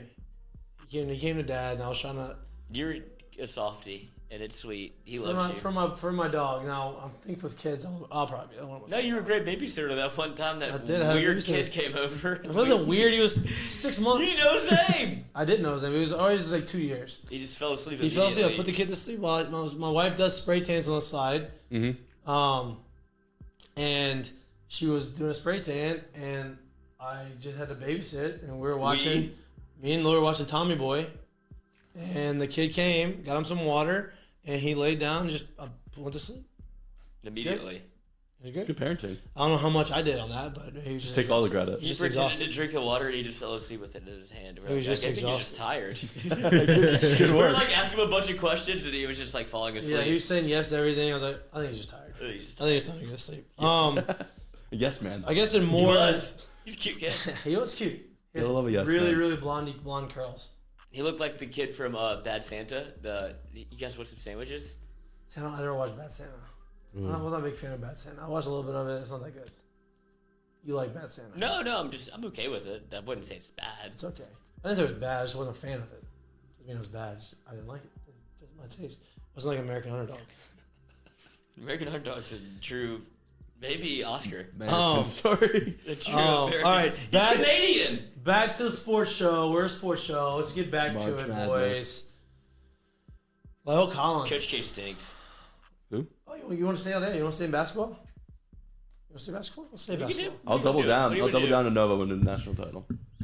Wait, hold on. I'm gonna sit down for this because I want to hear what happened to you and why you hate. Like, why do you have this personal vendetta against Coach K? He just gets to pick and choose whenever he wants to be the center of attention. He's always the center of attention, and then whenever it's like, oh, But do you think things he's? go What do you mean great- he's picking and choosing? How is he picking and choosing it? Because when they were getting their doors blown off by North Carolina on Coach K Day, The assistant has to talk. but when they're winning in the Sweet or going to the Sweet 16, oh, guess who shows up for the interview? And then has an Coach AT&T K. commercial right Yeah, after. exactly. This guy stinks. Isn't that every coach though? No, Will Wade was there for every interview And tap. and after. I think you're just Everyone mad because Will Wade is not there anymore. I'm mad he's not there anymore. Obviously, you saw the I difference. want Duke to hire him. You saw the difference on the team. I live betted it. I saw when they were trapping the first. I mean, 2 minutes. Lloyd was on his soapbox on Twitter. He said, "This is the product. You viral. want to go away? That's the product you're gonna get." That was a good tweet. It is. What's a up, product. tweet? Hey, speaking of tweets, I got on the LSU broadcast. When I How awesome was that? I did. saw you. I was like, look at Mahtook. Mahtook's a I fucking did. superstar. I responded to Tom Hart, and because Tom Hart put out a picture of You bald? the press box of LSU of the field, and I just responded. I wasn't like trying to get put on anywhere. I was No, just we were texting each other. yeah, and I was like, there's a lot of things that I miss about playing of that. There's a lot of things that I miss about that place. The shadows are not one of them because the shadows at that time of day are awful. It's hard to see and whatever. And Tom got a kick out of that, I think, and he put it up there. And him and Ben gave me a little love, a little taste sesh. I was enjoying it. Shout out to This Pod. guy. I actually was not expecting. I was like, oh my god, where's my tweet on the broadcast right now? What are you doing? What are you doing over there? What game was it that they did that? I'll have to clip it. Sunday. It was Sunday, yeah. And SEC then- Network. I don't It know. was What, like in probably like the 7th or 8th inning. yeah, 6th or 7th maybe. Yeah, he fired off a positive tweet between the things he was saying. We were worried about LSU. I wasn't saying anything negative. I was. No, I was. yeah. Razelman, I'm here. The hand up. We're gonna talk about it. We're What gonna did get the you say to inside. them? We're gonna get the inside information. Grow up. Not Razelman. He's a stud, but stop relying on He him. just wants the team to play with more poise, and I think they understand that. We all understand that. They will. They're gonna give you that. I think it's a jumping off point for them. Razelman coming in studio is, I'm ready. The bridge, I'm ready to wave the right flag. I'm ready for him. The white flag or the red flag? The white flag. No, You what said the red flag? treaty. Did you- This is a treaty. treaty. I thought you said the red What's flag. the I was red like, that flag? doesn't That's make waves sense. at the beach. It is bad. That's Can't bad. no water. On That's the the only beach. time I get in. That's sharks. Sharks. The beach is closed. The water is closed if that's happening. All right, back to NFL. Okay. Let's just talk about it for a little bit because he's about to get here. I just want to talk about it because I want to talk about how good and how happy I am for Joe Burrow and the Bengals. And they got La'el Collins, who signed a 3 years, $30 million deal for an LSU guy. So there's another LSU guy going up there on the offense that is going to solidify their offensive line. He is going to be the anchor of their offensive line. They signed 2 more guys to put on the offensive line. And I'm honestly, I don't know if they're done. They may have some more guys that they're going to go and upgrade and sign and do things, but it is a much needed thing. Joe Burrow cannot keep getting hit. They are going to be nasty. Now he has to contend with Deshaun Watson. He is in Cleveland. And his agent, not his agent, the Browns come out and say that they did extensive research on the situation with Deshaun Watson. They are very confident in their signing.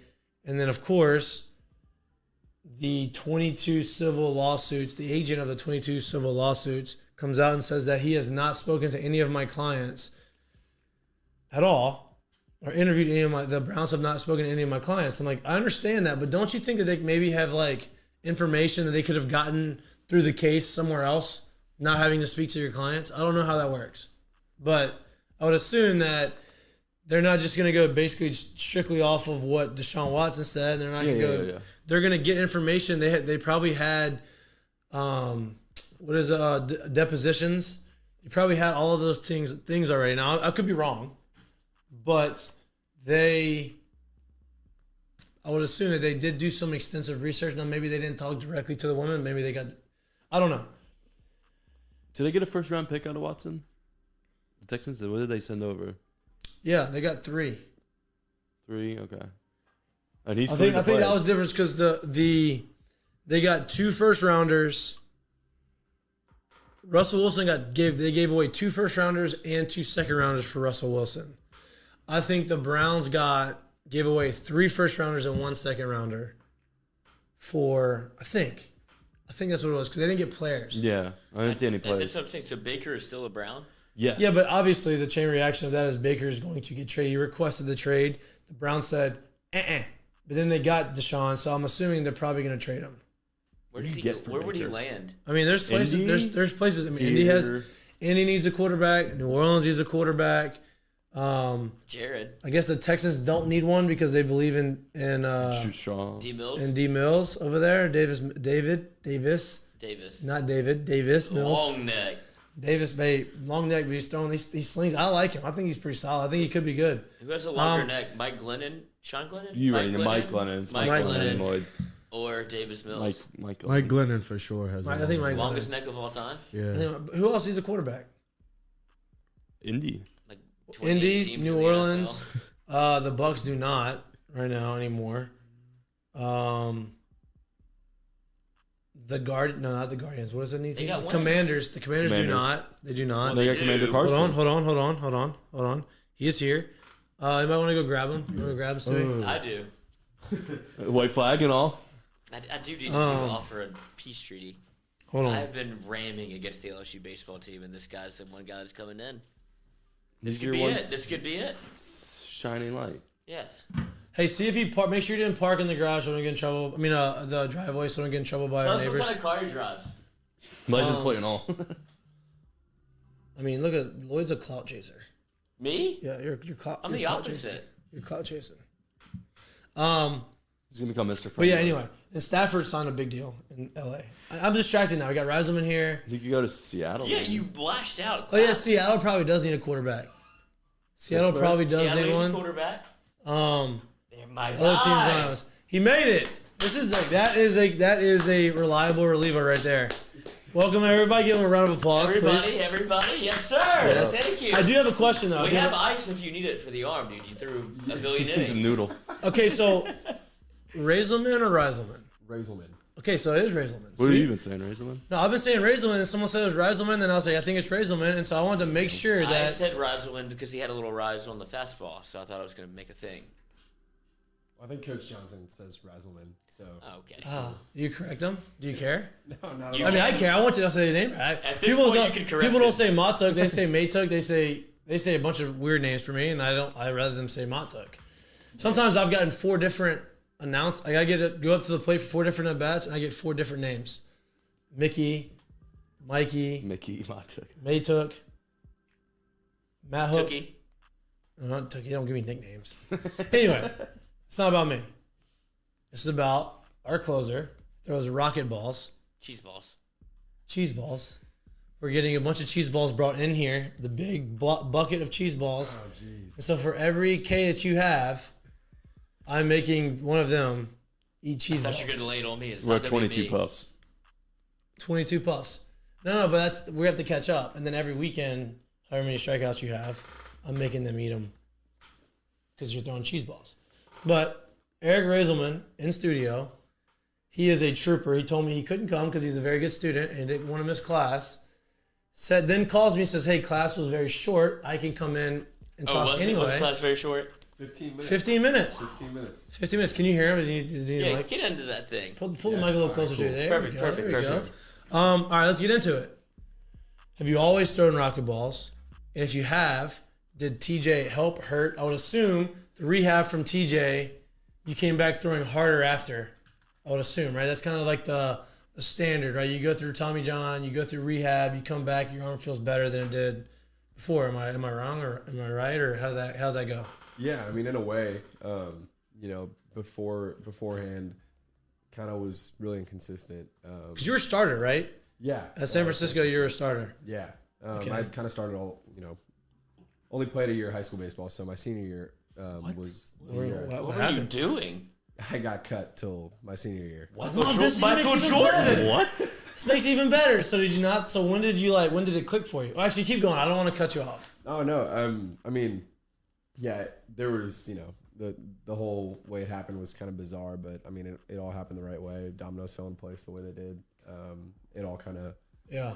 Were you like a late bloomer? Like, did you grow? Oh yeah. So like Absolutely. you're like a small guy. I you was got- tiny. So I was then you tiny. grew. When did you grow? Junior, go to senior year? Yeah. Like you started throwing hard? Yeah. Well, I mean, I'd always kind of had a quicker arm. Yeah. But I didn't know what to do with it. Mechanics were awful. Kind of the whole bit like that. But the arm was always quick. Like the ability was always there, and I just never put it together. Never had the work ethic kind of through my first couple of years of high school. And our high school was number 2 in the country for 2 years in a row. What high school did you go to? De La Salle. Oh yeah. They're a big football high school too, right? Yeah. Yeah. Well, I mean, now bigger in baseball than football. Right, but I remember that's how I kind of remember the name De La Salle. Was that the big winning streak? It was. Yeah, you go. MVP. Football. See? Yeah, yes, I do that See? too. See, I think De La Salle.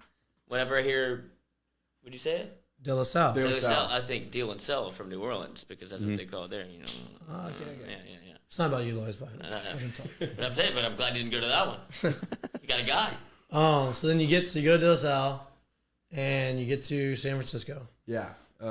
And Was that the only offer you had? it was. I got it actually before I had made a junior varsity team. It was the summer going into my senior year, so I'd gotten that offer just by making a travel ball team in our area that summer, having a good couple tournaments, and got an offer and jumped on it right away. Of course. Were you getting when you? I mean, I guess after in baseball, once you make the commitment, teams kind of lay off. It's not like football where like you make a commitment somewhere and it doesn't matter, and like teams still come after you. Yeah. So like, were teams still interested in you, or did you already sign, or were you just committed to San Francisco? I verbally committed the summer before my senior year, so I mean it was a verbal commitment. There was no lock or anything, but I was going to stick to it. I mean, I was really Right. grateful to them for giving me the opportunity. With nothing really to my name at that point, and the pitching coach who committed me actually I never got to have him as a coach. He left. Who was the before I head came coach in. there? It was Nino Giarratano. So funny story about Nino. So I played for Nino, Team USA. He was our one of the assistants on my Team USA team in college. So I know Nino. I met his son. His son works for the guy that I hit with in Miami. Nico. Yeah. And then he has his older sister, right? Yeah. Yes, sir. So Nino, I remember Nino. I Sounds like played a good played against him.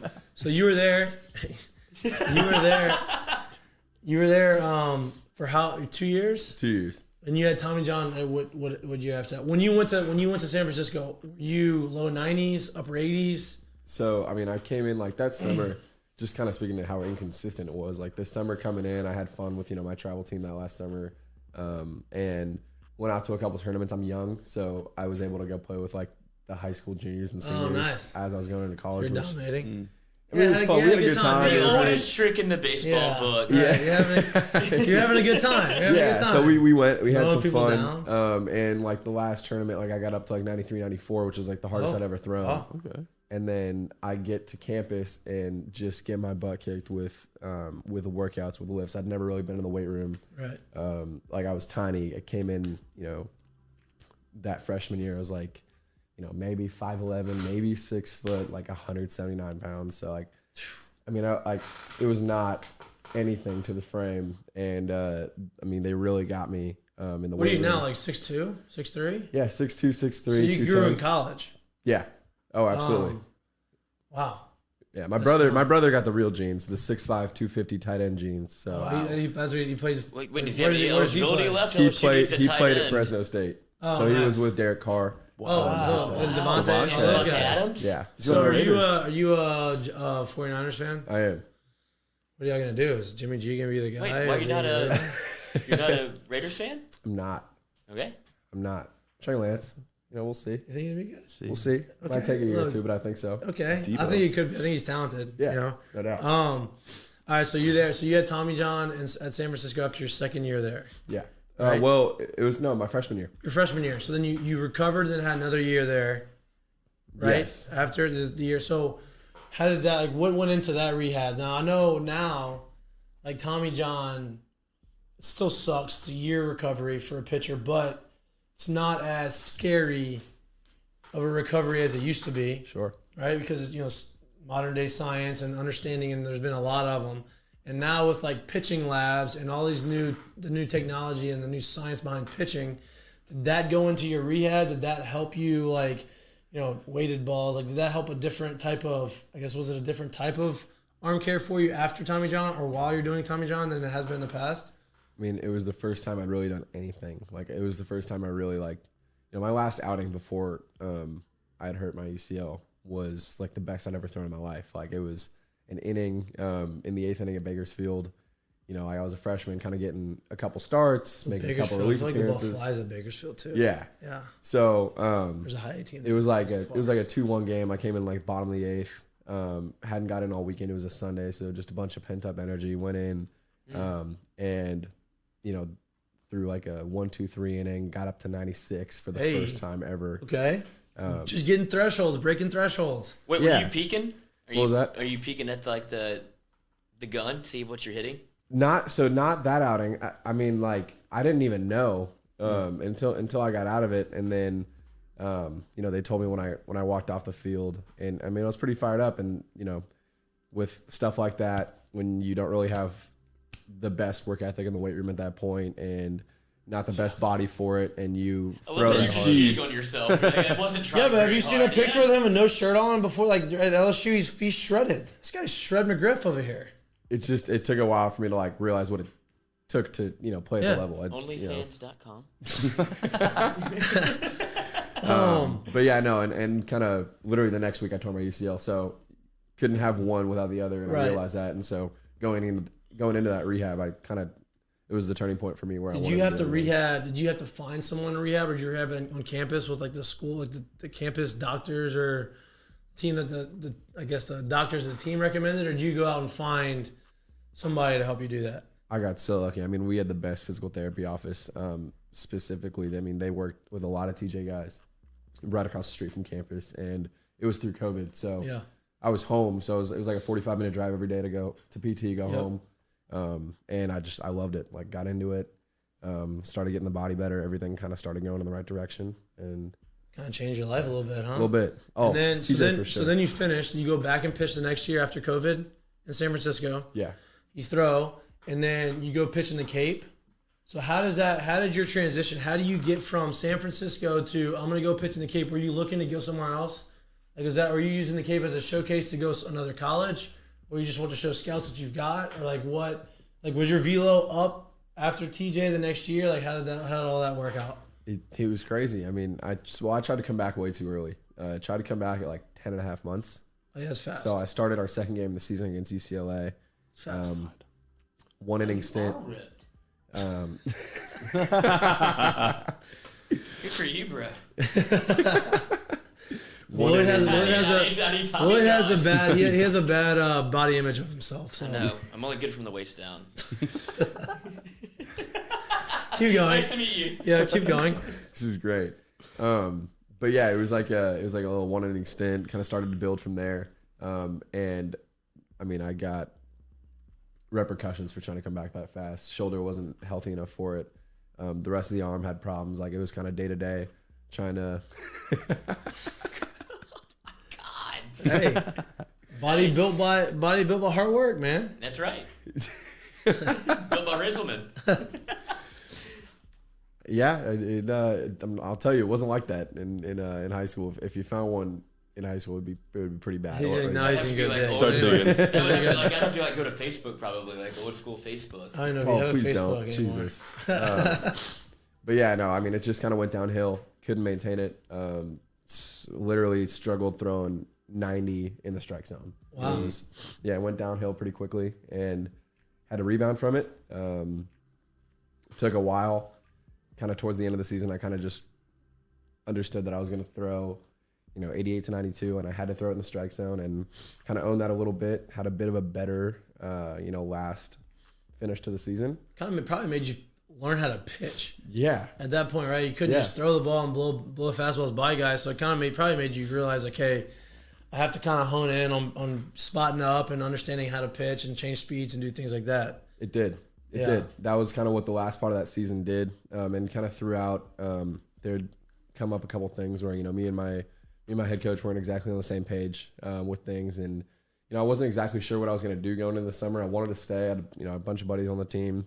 Really wanted to, compete for that team. But kind of as the season ended, a couple things surfaced and I decided we were going to enter the transfer portal. Made that decision with the family. Thought it was the right thing to do.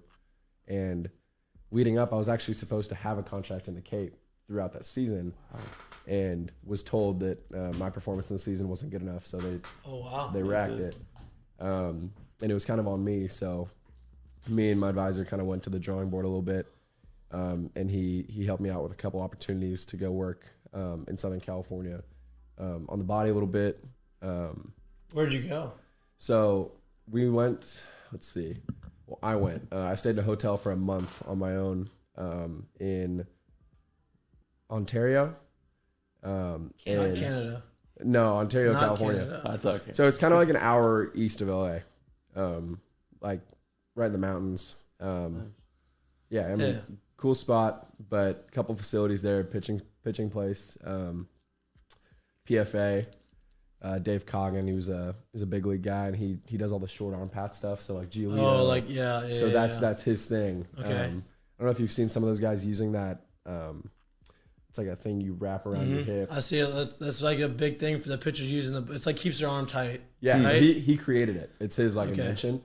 And went down there, worked with him, and then workout spot. So kind of every day was literally the same thing. It was wake up, breakfast, go work out, go throw. That's awesome. That's like the dream of like trying to get back, like just having that set schedule. I loved it. Yeah, I mean, I'd known, anyone there that I knew just kind of was able to do it on my own, reflect a little bit, think on what I wanted to do with it. And was able to, within like 3-4 weeks, get a temp offer to go out to the Cape with another team. Nice. What team did you end up playing for in the Cape? Harwich. Hey, me too. Yeah. I played with Harwich. Who was your coach? Stevie E? Yeah. How great is he? I love him. Dude. I love him. This guy has the most energy you have ever. He's the greatest. Like, he was literally one best of the summer ball most fun coach ever. coaches I've ever played for. I was only there for 2 weeks. I had to go to USA trials. And to be honest with you, like, I was happy I played for Team USA, but I wanted to go back because the Cape was so much fun. And the competition is better in the Cape than it is for USA. Why'd you get silver then? Huh? Why'd you get silver? Because Cuba beat us. Cuba was cheating. How? I'm just joking. Breaking news. They just have the Cuba national team is basically like their collegiate national team is the same as their national team. Like if you're playing, it's like the old school hockey thing. Yeah, with The Soviets. Right. Yeah, the Soviets. Anyway, sorry. Go ahead. So then you went to the Cape. You went to the Cape and played for EZ. Yeah. Oh, he was the best. It was so fun. And then Little life. had an outing there. Waited a week to get my first outing there. Came in relief against the team I was supposed to go play for. Love that. Didn't Spike take game. me. Yeah, Lance came in Field. bases juiced, one out in like a tie game. Struck out 2. Oof. What were you throwing?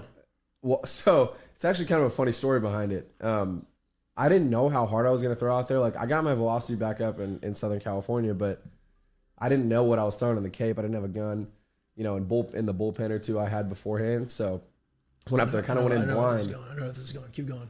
And I go, I struck out the first guy. And so I got a chance to kind of turn around. And did you feel you're like, damn, that came out good? Yeah. Like you felt it? I was Okay, that was money. I was like, you know what? I struck him out. I think it was a fastball. And I checked the board, 89. Oh, wow. And I went, I'm done. I was like, I'm done. Like, I'm not getting picked up. Like, Jesus, like, what's going on? And I was like, you know what? I got to get this next guy. Screw it. Got to get him. And got the next guy. Looked back on the board. I really put some on, like, one of those pitches. Checked it again. This thing again. I was like, no, I really let this one go. It was 90. I was like, It's like, oh, Then God. you realized the guns in the Cape weren't good. Well, I did for a second. I was like, there's got to be a reasonable explanation. I'm not going to worry about it. Got the K's. Like, we're in the game. It was super fun. Like, literally the most jacked I've ever been coming off that mound. More so than Sunday? Yeah, we saw you Sunday. Not more so than All right, Sunday. that's what I want to get to. We're going to eventually get to that because that fired me up. Yeah. Well, I was going to say, this is like a Dennis Quaid moment. Have you ever seen The Rookie? Where he's like, he pulls off and he throws for the speed gun and it won't light up. Yes, I know exactly what you're talking about. That was you. Yeah, well, basically, it kind of, yeah. And so I walk off, like my outing finishes. Next guy comes up, Carson Seymour. The dude's like, a beast. He was like 96, 97 with a 91 mile an hour banger. Oof. He got picked up. Yeah, he got picked up like, I think he went like 6th or 7th round next week. Wow. So he was just in there getting some, some coverage for the draft. And he comes in and I'm like, all right, well, I'm gonna see Carson's got to be like 90, 91, right?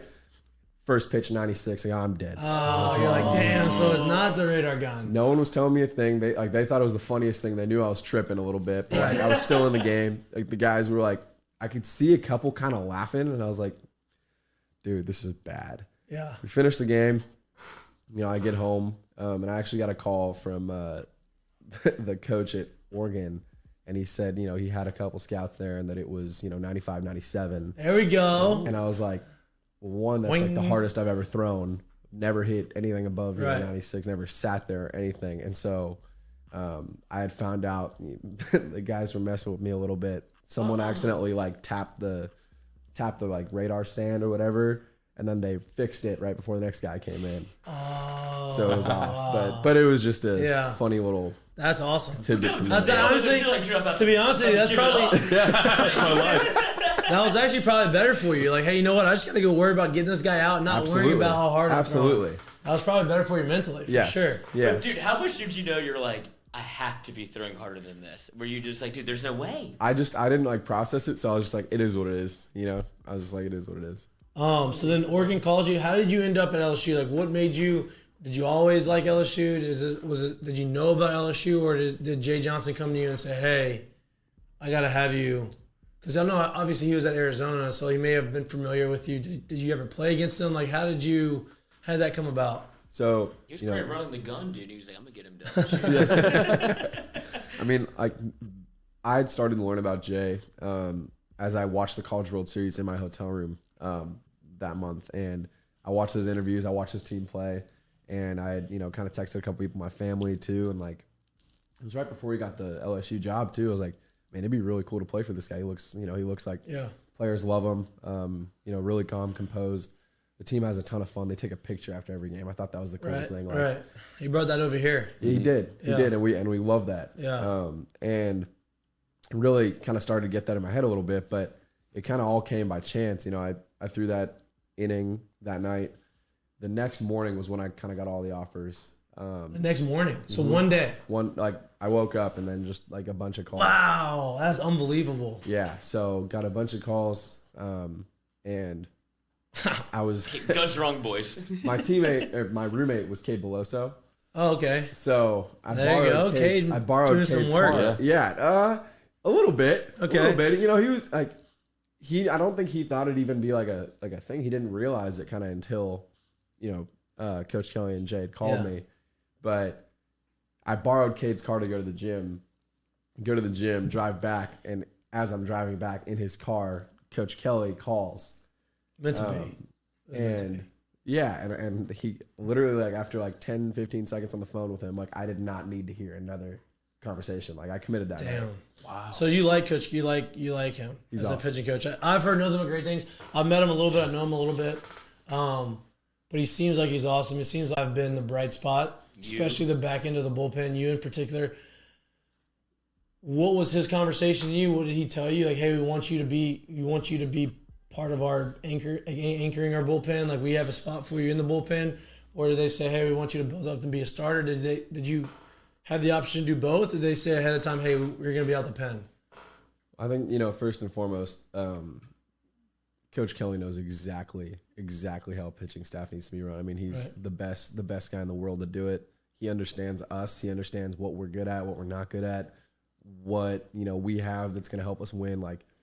He just gets all of it, and he's extremely talented in that. And so immediately he thought that, I would have a lot of success in a back-end bullpen role. And, he talked to me, kind of throughout the fall, throughout the spring, checks in all the time. He's like, what are you feeling? Are you confident in this, confident in this? I'm like, yeah. Yeah, number one. If you can hit it, you can name it. Yeah. I was like, man, I literally trust anything you call, anything you do, any decisions you make. I'm just, you tell me I'm going to do it. So, 100% trust in him. What have you topped out here, velo wise? Well, so I think my main yet? The main outing, the scout guns behind the dish, I was told had 100, but hey, I think it's got to be on the board to. Yeah, okay. What's the most on the board? 98. It was 99. 99. In a game or in like a real game, or was it like a scrimmage or? It was the Sunday Maine game. Mm-hmm. Yeah, I remember seeing that. Poor Maine. That's fun. Dead man walking. Coming to throw in juice. I will tell you though, the last hitter, he was a freshman, and it was his first collegiate at bat, and that dude, after the first hack he took, I was like, all right, this is gonna end in two ways. I'm either gonna, get it by him, or he's gonna hit it 480 feet. Hey, sometimes that's the best way to go. Hey, here it is. See if you can get it. Dude, his helmet just fell clean off after his first swing. And you got to buy him. He almost broke his back. Yeah. That was a fun at bat. Yeah. That was a really fun at bat. That's a good way to enter yourself into the LSU community. Yeah. Hey, you see that 99 on the board, boys? I'm here. Who's that? Here. I ain't going anywhere. I guess we're going from 99. So going back to last week, right? Obviously, you've kind of built up that role this year, right? You kind of came in hey, this guy's got an electric arm. He's going to be a big guy for us in the bullpen. You've had outings where you threw, was it 3 innings when you struck out 7 out of the 9 guys you faced? You pitched on Wednesday last week, and you pitched on Friday, off on Saturday, and pitched on Sunday, right? How gassed were you?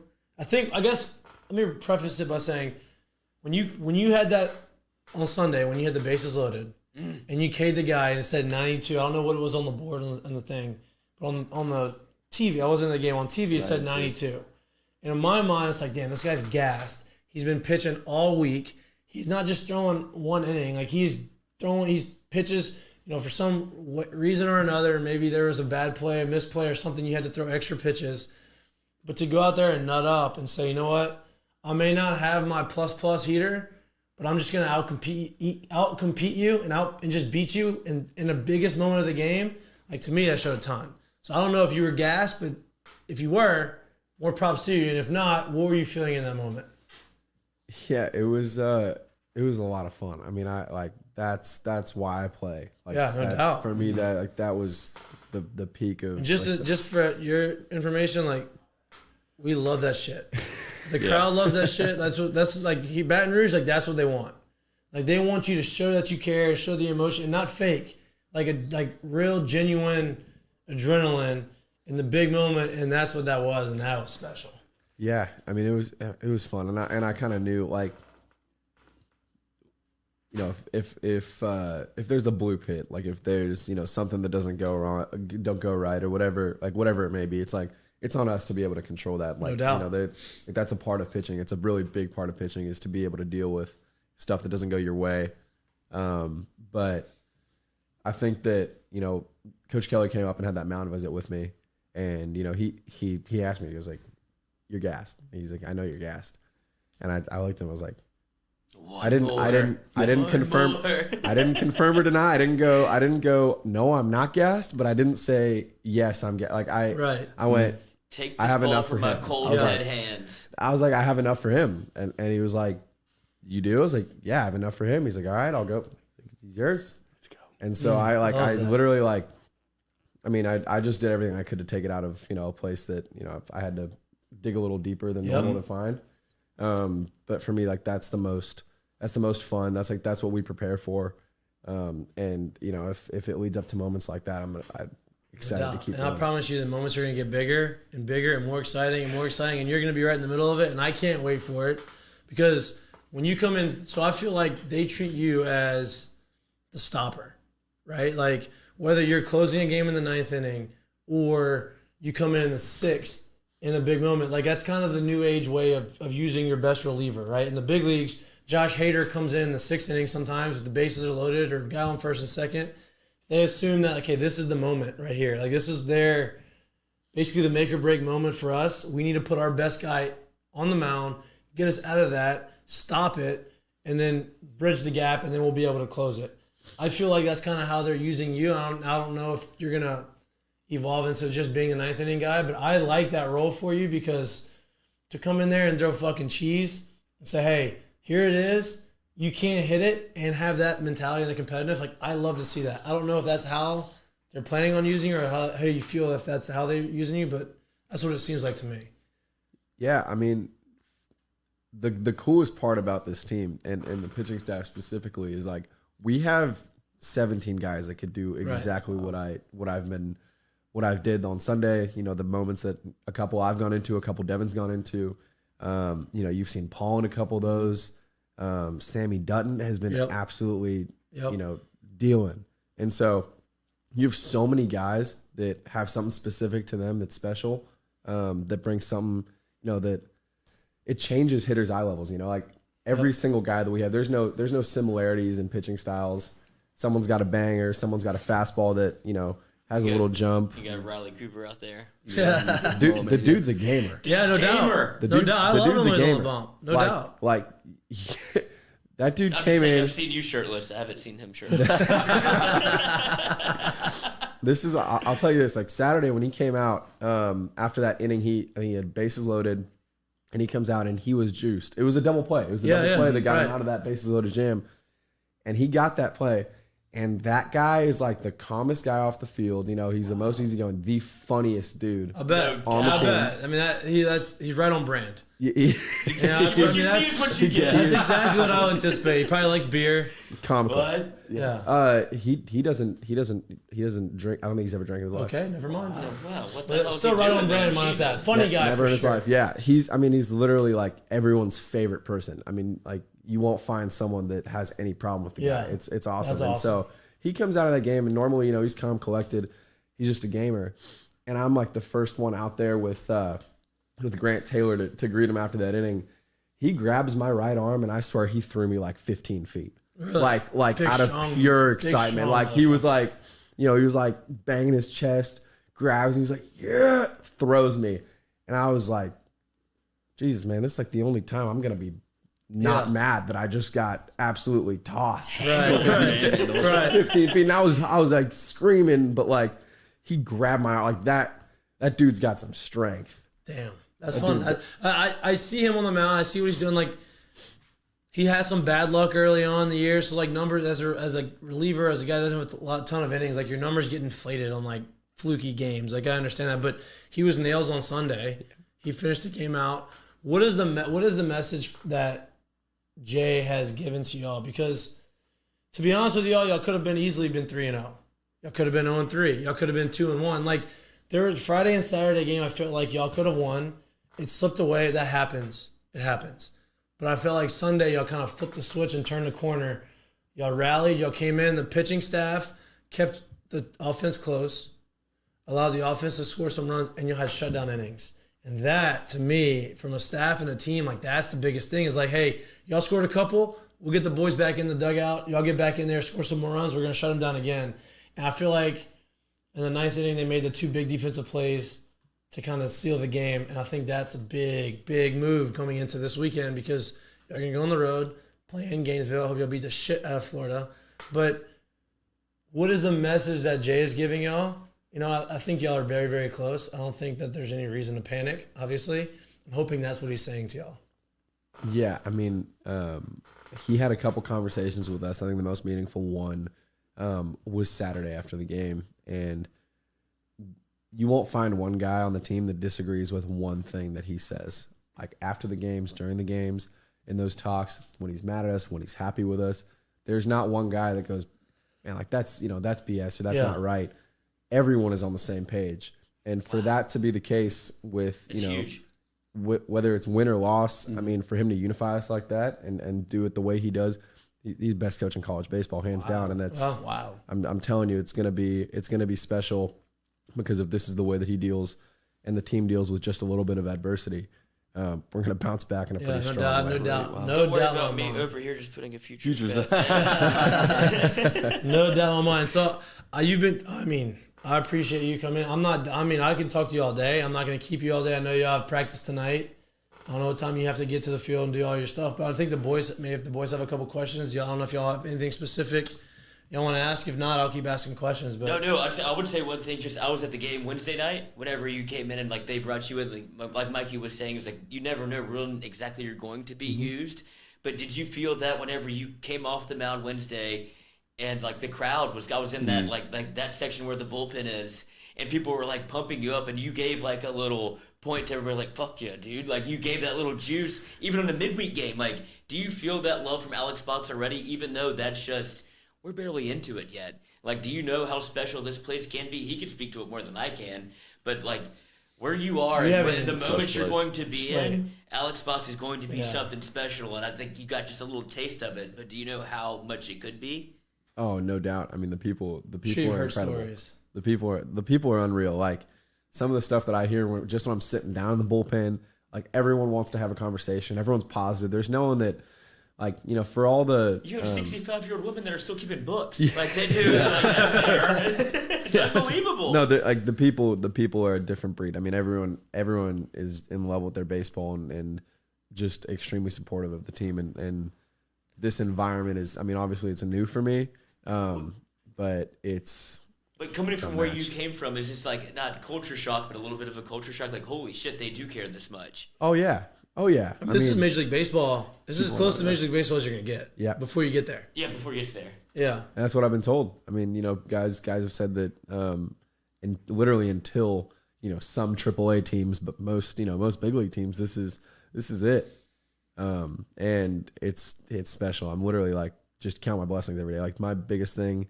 When I'm in trouble on the mound or something goes wrong, like my clear, just take off the hat, look at the logo. Love that. Just kind of. Hey, as we talked about earlier, slowing the game down. That's how you do it. You figure out mechanisms to be able to slow your heart rate down. Clear the mechanism, right? You figure out ways to do it. I'm glad you know that movie. Sometimes that may be less little before your time, but you know it obviously. You understood the thing. Do you have a question? Do you have any more? You good? You're a starter, and now you come out of the pen. What do you like more?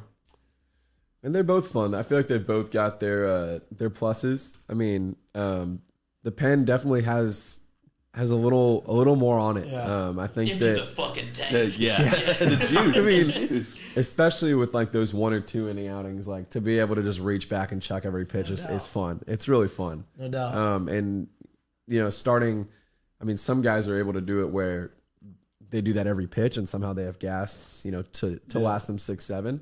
I know that kind of my stuff has changed a little bit. I definitely have more.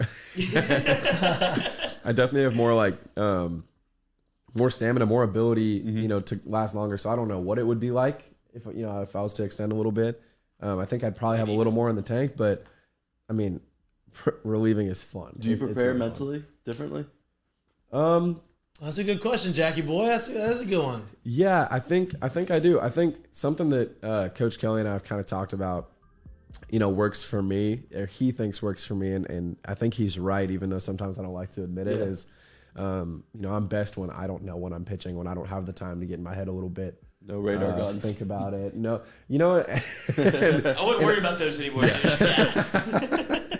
Sometimes looking back kind of helps at the gun a little bit for me, like, because I know whether I put it on that pitch or whether I didn't. And for me, when I take off the strikes, I lose the strike zone a little bit. So I tend to throw more strikes when I throw harder. So sometimes it's not a bad thing. But for me, like mentally, yeah, like when I'm just kind of told get off the bench, start throwing, and I don't have the time to get in my head, what am I going to do here? What am I going to do here? And I just go pitch. That's, I think, when I'm most successful. So, that goes both ways. Starting, you have your routine where you get to lift on this day, you get to throw on this day, you get your bullpen, you get to do it that way. So I think there's benefits to both. And I mean, every guy, I think, should be able to attack both with confidence. I agree with that. Did you have analytics as like the big hoopty thing, right? Everybody's talking to them. I believe in analytics. I think that there are a lot of positive to it. I think there should be a happy medium. Yeah. Is there an emphasis on that? Like, I know that, like, when I look at scouting reports before I play, it's no longer fastball velo. It's no longer just fastball velo. Hey, this guy has some movement. What's his breaking ball speed? It's, hey, this guy's IVB is 19. This guy's induced vertical break. This guy's side to side. Like, do they talk about that, I guess, at LSU, or have you heard that, or have you talked about the more analytical side of pitching? Yeah, I mean, a little bit. Definitely enough to where it helps. I think that, we have Rapsoda, we have TrackMan, we have all those things available to us, the Agatronic cameras. And I think pitch design-wise, when we were working on off-speed, when we were doing, certain things like that, we do use it. And we get reports back every game about our data that game, spin rates on the fastball, vertical break, horizontal break. And you have a super high fastball spin rate? So my spin rate, it's on the higher end. Yeah. It's like, 23 to 2,500, but it's not. Yeah. It's like, Jesus Christ. The induced vertical break is what's kind of been starting to go higher and higher. I think, the way that ball's approaching the hitter. I think, get it right. Yeah. and mine is like on the higher end of both there, but it also has horizontal break. Mm-hmm. When you look at like the induced vertical break numbers, Bryce Collins and Ty Floyd have ridiculous fastballs. I told you, I'll tell you. That's why Ty Floyd throws so many. Yes. What is it, 20 plus? Yeah. Bryce Collins, every single one of his fastballs is 2,500 or 25 inches of induced vertical break. Wow. Bryce Collins. Ty Floyd's like 20, 22, 24. He's got. So now, anything over 17 is like good. I was going to say, explain this to the people. So, like, if you're at 16, that's pretty normal, I would assume, right? Yeah. Like 16. Anything over 16 is above average. Yeah. 18-ish, 19 is probably... What is it? What is induced vertical break? So induced break? Vertical break is basically like... I know people talk about like a rise ball, of balls like rising. That's not the case. And he probably knows more than I do. Induced vertical break is basically like the way you just see a ball as it's coming to you, gravity naturally brings the ball down. So if the ball's coming down... am I speaking this right? Yeah. So basically, if you have high induced vertical break, if you have a 20 plus, that means your ball stays on plane longer. So it looks like the ball rises, but it just stays on plane. Gravity is not pulling it down. Now you could go in more depth. That's what my understanding of it is. I'm like giving like the the little, I don't read crazy into that. Like for me, like when I'm on the mound, like I mean I just fucking chuck it. That's how you should be. I just throw it and let him hit it. That's how you should be. But for a lot of guys, they read into it. My roommate Bryce is obsessed with it. Yeah, I feel like that's the new pitcher. Like pitchers are obsessed with it. I know it as a hitter because I know that this guy has. They would call this guy has a riding fastball. Like I know that I have to work on staying on top of this, at least with my approach, because this ball's not coming down. It's gonna play up. Is what happens. Right? Yeah. So I mean, it's like how much it would move without gravity. Yeah. Basically. There we go. So that's kind of the dummied down version of it. I was trying to make it a little bit, make sense. I'm glad I'm not stupid. Yeah, I'm not very smart. I'm not that smart, but it sounds. I can fake it. But dude, I'm looking forward to it. I don't want to keep you all day, and I'm gonna let you get out of here. We're almost What almost class at 1 was o'clock. let out early? That was a kinesiology class. Oh, Which he was. one? It's like we just have a bunch of. It's with Dorothy Jacobson. She's Bro, you're fine. Who? Who is it? You D. Jacobson. D. Jacobson's still It's D. teaching. Jacobson. Sadly. D. Jacobson is my teacher. Yeah. So it's a bunch of guest D, speakers I kind of turned learning in that about. homework on time, and you did not take it, and now I'm here. This is your fault. No, yeah, but it got out in like 15 minutes, and I had plenty of time. D's What's the great. class when you have a guest speaker come in? Is it that one? Yeah. The one that comes in But- every day. Yes, literally. But today. You get an age to fill out a paper about the guest speaker. Yeah. You just have to show up, dude. Well, today our guest speaker called in through his phone, I love this guy. and this guy we literally couldn't hear a word, and she was just kind of letting him go for a little bit, just to be nice, but we really couldn't hear anything, and we're supposed to write in a paragraph about what he says, and we could not hear a word, and after 10 minutes he was like, all right, any questions? And she was like, yeah, no, we're good. Just leave. So That's awesome. That's a good day. Quick one. It's a good Monday. Great day. Yeah. What a That's class. a good Monday. Bro, thank you so much for coming. This is awesome. I'm gonna have to have you back on later on in the year when you're blowing 100 by people and we're getting right in the smack dab in the middle before the tournament starts.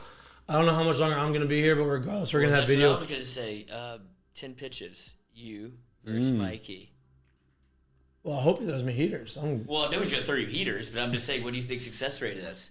Well, I mean, that's not. I mean, that's a tough question. Yeah. He's supposed to get me out 7 out of 10 times. At least more than that, probably. I was just making sure he thought that too. I mean, maybe. I think it'd be kind of fun to just throw this down and then just see I would the love to see velocity versus the exit velocity. I would love to see it. I would love to see it. I would love to see how the I ball love to see comes that, in. Jackie. When you love to see that? How hard could you hit it? I would love to see that. Or could I hit it? I just got to hit it at this point. Yeah, that'd be the number one thing. I just got to figure out if I can hit it or not. Get up to a Dylan Cruz exit velo. Hey, that guy. How special is that guy? Ridiculous. Oh my god. I do my BP job is I toss to Coach fastballs? Fitzgerald for fungos, and we kind of just sit there, and every time he comes up to bat, we both just look at each other and go, Oh, he's special. every day. Jesus, man. We're talking a little bit about this because I think I've always said this, especially the way he's been playing center field. I think he's going to go 1-1 next year. Yeah. People don't give Cade Doughty enough credit on how good he really is. Before I let you go, I was going to let you go. Can you kind of give a little insight on how good he actually is as a baseball player and how good he has been this year? Because he's been and arguably probably the best player on the team right now. Cade? Yeah. Cade's ridiculous. I think he's going to be a first rounder this year. I share that same belief. He's special. He just doesn't get out. No. I mean, he literally just he gets the job done. It's not only he doesn't just poke balls through the 4-hole. Right. He Going up on top lines with the juice balls. box. Yeah, ridiculous. He lines balls in the right center. I mean, he'll any fastball mistake he punishes. I mean, he's got way more power than people give him credit for. Yep. Smooth in the field. I mean, he makes, especially this weekend, he made some real tough plays. Yeah. Yeah. I mean, No doubt. he works super hard. I think Cade all around is an incredible player. He definitely should go in the first round. Yeah, no doubt. 100%. See? We're big Cade Doughty. I'm big everybody fans, but nobody's talking about him, or they aren't talking about him enough. So I'm a big Cade Doughty fan. I'm trying to push my agenda of being the Cade Doughty fan club here. I gotta get him in here. He keeps. I have his number, so I'm gonna get him in here at some point. Hopefully, what's his hopefully you're measure? the domino effect. You come in there, you go and shove on Wednesday. Hey, see what happens? Or on Tuesday, you come in. You dominate. I'll the tag next day. someone in. I'll tag Yeah, let's someone get in. someone in here. I'll tag someone in. Say it's and not look. This is not. We're not trying to get you guys here and ask you tough questions. Like it's just a fun. You see, we fuck around basically. We're just shooting the shit. You know, Dude, like, you want Coop in here? Come on. I want him in You here. want Coop in here? I do. I want him in here. I'm gonna get Coop in here. Perfect. I'm gonna love get that. Coop That's in gonna be here. his favorite person. You won't let him out of the studio. I can't I'm telling wait. You. You won't let him out of the We're studio. getting him in. We're getting him in here. Dude's No hilarious. doubt. I'm gonna get him a job at Barstool. We need. I Is it? think they need some Coop merch. Oh, we're getting. Well, I'll should get some we cool do? merch. I'll make some. We'll Yes. get some made from him. Oh my god. Boom, we got it. We're getting him in. He'll be our next guy in. The mullet. Yeah. How long are we riding here? I've been doing it for 2 years, and I feel like I didn't start it, but I'm just happy to see it. And coach is cool with all of that stuff. Yeah. Absolutely. Yeah, he lets us do, what we want to do, and I'm telling you, like, the dynamic is unbelievable. You just won't find a group of guys. That How love important their is that coach to this y'all? much. Like, whenever you get to a team, like I feel like that's the most important thing in my mind. It's like, oh, dude, we're all riding together. Like he's with us, so the chemistry of being able to be on that team, like you look forward to going to practice every day, as opposed to like I don't know if you've ever had like a bad coach where like, bro, he didn't know what he's doing. Like I don't want to be here, but like having that like camaraderie that you're talking about, I feel like is so important. That's what makes teams. Because we had Chad Jones in here, and he talked about like the dynamic of having like championship mentality. Like they both played football and baseball, and it's just unbelievable to me to like the difference when you walk in every day. Like, dude, we got a little something different, and it feels like y'all have that the way you're talking about it. Yeah, no doubt. I think that one of the big things before I came here, when I was in the Cape, I talked to a bunch of guys that were at Arizona that he coached, and talked to a bunch of other guys who go to different colleges and have different coaches, and I would say like 8 of 10 guys would want to start like a 15-minute conversation on why they don't like their college head coach. Right. Then I'd get to Jay's guys that played for him in Arizona, even though he had just left to take a job at LSU.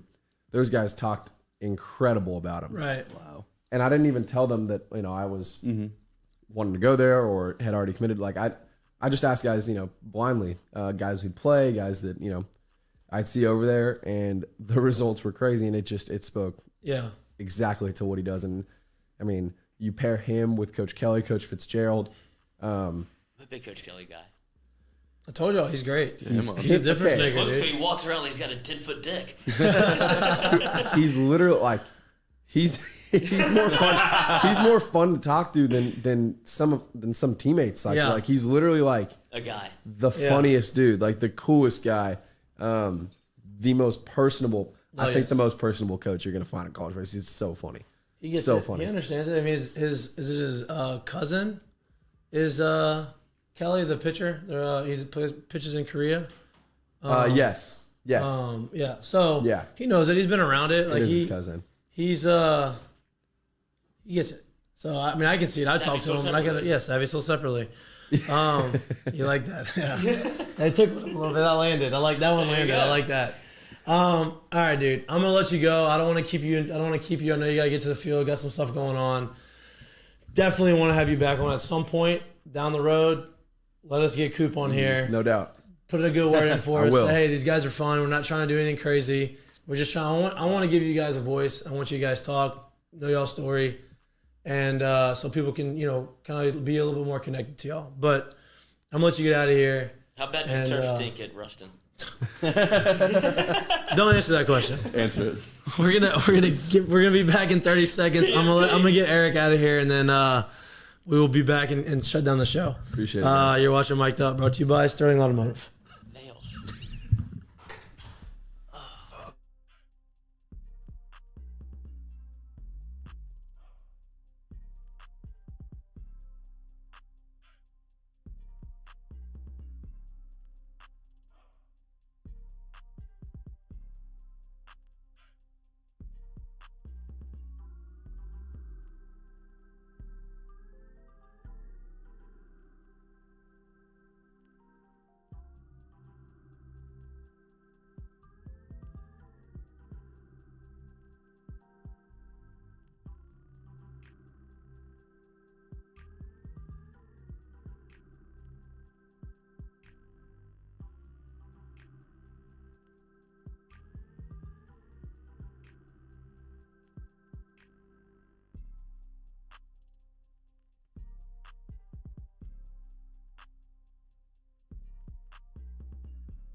Welcome back to Mik'd Up. Not that you don't trust it at all. I don't trust you. I don't trust you. What an unbelievable conversation that was with Razelman. Not Razelman. Razelman. Ace. He is, God, I was so happy that he came. I didn't think he was going to show up. I thought we were going to get him on Wednesday. He texted me. He grinded. That's how I know he was committed to it. He said, I can come in now. Showed up and kind of got a little bit of insight on how, kind of his journey and like how he got here. And I think it's pretty freaking cool. I think I do want to have the big Gervais, however you say his Gervais. Paul Gervais, right? I want to have him on here because Crazy story. one, he's 6'10", and he came from a Division III school. Like he had to work his way, so I think his story is pretty cool. I think there's a lot of cool stories on these teams in the bullpen, on the stat, on the pitching, in the pitching staff. I can't talk. On the pitching staff. In the dugout, I think there's a lot of stories. Great, dude. Don't worry about it. There's a lot of stories on the baseball field that people don't really get to see, and I want to kind of bring that out. So if you're listening to baseball boys, I'm here. Let's have some fun. Talk shit to each other. Talk shit about what's going on. Have fun, and just let everybody know what's going on in your stories. Because that's all I want. I just want to give you a voice. With that being said, we went overtime. Jay Mitch would love to have the OT on here right now. Jared, where are you? Yeah. Before we go, breaking news is Matt Ryan, Yes. quarterback for the Atlanta, former quarterback of the Atlanta Falcons, got traded to the Baltimore Colts. Jesus Christ. Baltimore Colts. Show's over, dude. He'll unite us in the Baltimore Colts. Indianapolis Colts, what am I, 1970? Yeah, Baltimore he'll unite Colts. us. The Washington Jesus Christ. Redskins. They are. He just got traded to the Indianapolis Colts. I'm a little foggy from the weekend, okay, boys? I love my wife. A little foggy from the weekends. Gets traded to the Indianapolis Colts. I mean, I think that's a huge get for them, to be honest with you. I think I know he's worth a third-round pick, but, like, they don't need him to do a lot. All they need him to do is turn around, hand the ball off, They and make just some did throws. this with Phillip Rivers. And Phillip Rivers was great. Got to the playoffs, but I think he's better than Phillip Rivers. That gummit. I think he's better than Phillip Rivers. I really do. One last shot at a ring. Yep. One last. Gives him a little bit of a... Interested to see what Pat McAfee feels. I feel so bad for him, dude. I'm interested to Where's see Baker going to go now? what he feels. Baker, now that Baker has one team. Canada. He has one team. Two teams, actually. One Now the heartbeat. Falcons need a You team. can go to the Jets. Falcons need a quarterback. Baker Mayfield to the The Falcons. Falcons do need a quarterback now. Go to the Jets. Nah. Nah. But we're going to let everybody go. Wait, It's hold Monday. I'm going to get to it. Okay, what Him do you want? talking about the baseball team made me How happy are double you now? buy-in. How happy are you now? Very happy. I was You down. sound how negative you were before this, and then now you're super positive. I Smiling. talked to one of them. I was trying to needed to get the pulse of the team. I need to get Cade Doughty. Here's my guy. I need to get him in here. I know I can get him in here. He needs to have some time. Hopefully on Wednesday, they're off on Wednesday. Maybe on Wednesday we get somebody else in here. All right, Cade Doughty Wednesday. Who? Cade. I mean, you can't say that because I don't know. I haven't talked to him. But I will talk to him. He's gonna talk to him. Speaking it into existence. Exactly. That's right. Speaking What it you gotta into do. existence. I'm was awesome. starving. That was awesome. And I can't wait to They're clip it gonna win up. the That Cape Cod championship. story was awesome. We're gonna clip it up and we're gonna have a He's bunch of throwing it. 88. Yeah. And then he was Boys throwing are 90. He didn't 98. realize it was Boys are broken. fucking with them. Didn't realize it was broken. I knew that's where the story was going because I've seen how. I mean, it's like Does that happen often? the guns on the Cape. Now, obviously, it was probably the gun that they had, which is better. But like the guns on the scoreboard in those like small stadiums are never right. But now with technology, they've gotten better. And so, yeah, I've seen that before. You're throwing 90. Damn, it feels way better than 90. And then you go to your gun from your teammate. You're throwing 97, dude. Relax. Yeah, Okay. you blowed it by everybody. All right, we're gonna let you out. It's Monday. The Thank fact you. that we're going longer than I anticipated is even better, especially after the weekend. Which leads me to my curtain call. We have two segments: curtain call and what's for lunch. You have the spinner? We don't have the spinner. Motherfucker. We No. don't have the spinner. I know that's okay. I wasn't even gonna ask it because I anticipated not having it. No, I'll try. Long weekend. No, it's okay. No, keep going. Y'all talk amongst yourself. My curtain call this weekend is Uncle Earl's. You didn't loan. And all of my friends and the They were not people who paying run that. Uncle Earl's and the concert they put on and the Your party that they emails put on. are wild. Earlapalooza was unbelievable. So my curtain call is to Uncle Earl's. So shout out to Uncle Earl's with the curtain call. Y'all have curtain calls. You have a curtain call. Who's your curtain call? Who's your curtain call, Lloyd? Jared Mitchell. Damn. Jay Mitch, big weekend. Big weekend. I can't wait to talk to him about it when he gets here. Oh, Whenever that is. Who was my curtain call? He best long tosser you ever met.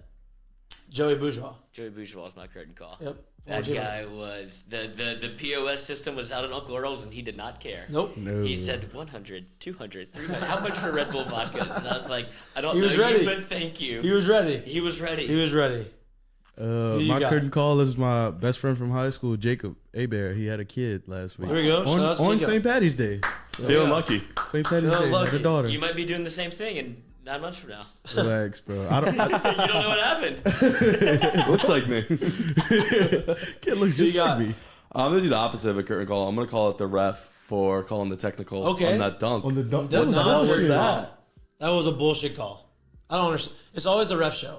It Pump is. show, ref show is bullshit. It is like the guy literally was trying not to fall on his face. Who He wasn't even showing him Who up. was on the call for the Hawkins. game? Oh, I don't know who was on the call, but it was Oh. Hawkins. But he called him going out. through Reggie Miller. I think Oh, it yeah, was Reggie Reggie Miller. He Miller, was yeah. like, if he doesn't swing himself back, Yeah, he's gonna he fall. like breaks his leg. Like Yeah. he fucks himself Well, up. credit Reggie goes, he would have killed himself. And I was like, okay, That's a- Reggie. okay, that was a little- okay, that was a little Reggie. dramatic. Yes. That was a little dramatic. But yeah, I'm with you. That is bullshit. Double curtain call? Double curtain call. The cheerleaders getting the ball. Yeah. That was awesome. That was yeah, it great. was. That was awesome. One shining moment, 1,000%. Yep. And then actually my double curtain call, and I don't have the information on who's doing it. Whoever supplied the funding to get St. Peter's cheerleaders to the Sweet 16, shout out to you, because this is like a big moment for the entire university. And the basketball team should have their cheerleaders, and the cheerleaders should be able to experience it. And now they get to. So shout out to whoever did that. I should know that Probably information. Doug. Peacock TV. Peacock TV for the Peacocks. That makes sense. You know Peacock TV. It's Why like did a- you it's look like at me like YouTube TV. that? Yeah, no, Peacock said TV. Shout out to Peacock. Peacock TV. That's it. And I'm starving, and What's I'm for gonna go lunch? home. What's for lunch is Doe's. I'm not even questioning it. I want a burger Thinking from the Doe's. same thing. Where are you? Yes. I want a burger from Doe's, and I can't wait to order it. So I'm gonna get everybody out of here. Like, subscribe. Thank you for tuning in. Please continue to tell your friends about us. We're trying to grow. We're trying to do cooler things.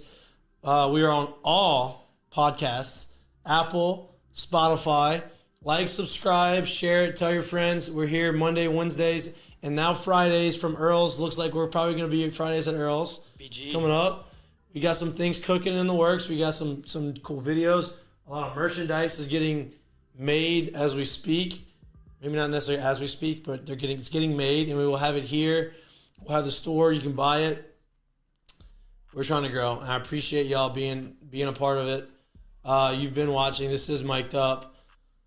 We are brought to you Wait, by when do you want to Sterling. start streaming? Probably tomorrow. Okay. It's just a little test run. Asshole. You're watching Mik'd Up, brought to you by Sterling Miller. Shout out to all of our sponsors, Dos Equis, Dos Eat Place, Frankie Harris at Assured Partners, Heineken. Lance Beal, That was it. and that's it. More to come. More to come. come. We're getting new sponsors every week. So if you want to sponsor us, holla at me. Holla. Later. All right, Katie. Holla, holla. What an interview. What an interview. He was awesome. He's awesome. Do you Callie. feel? You feel like a fan again? What do y'all want? He brought me back. That was a good one. That was a good one. Got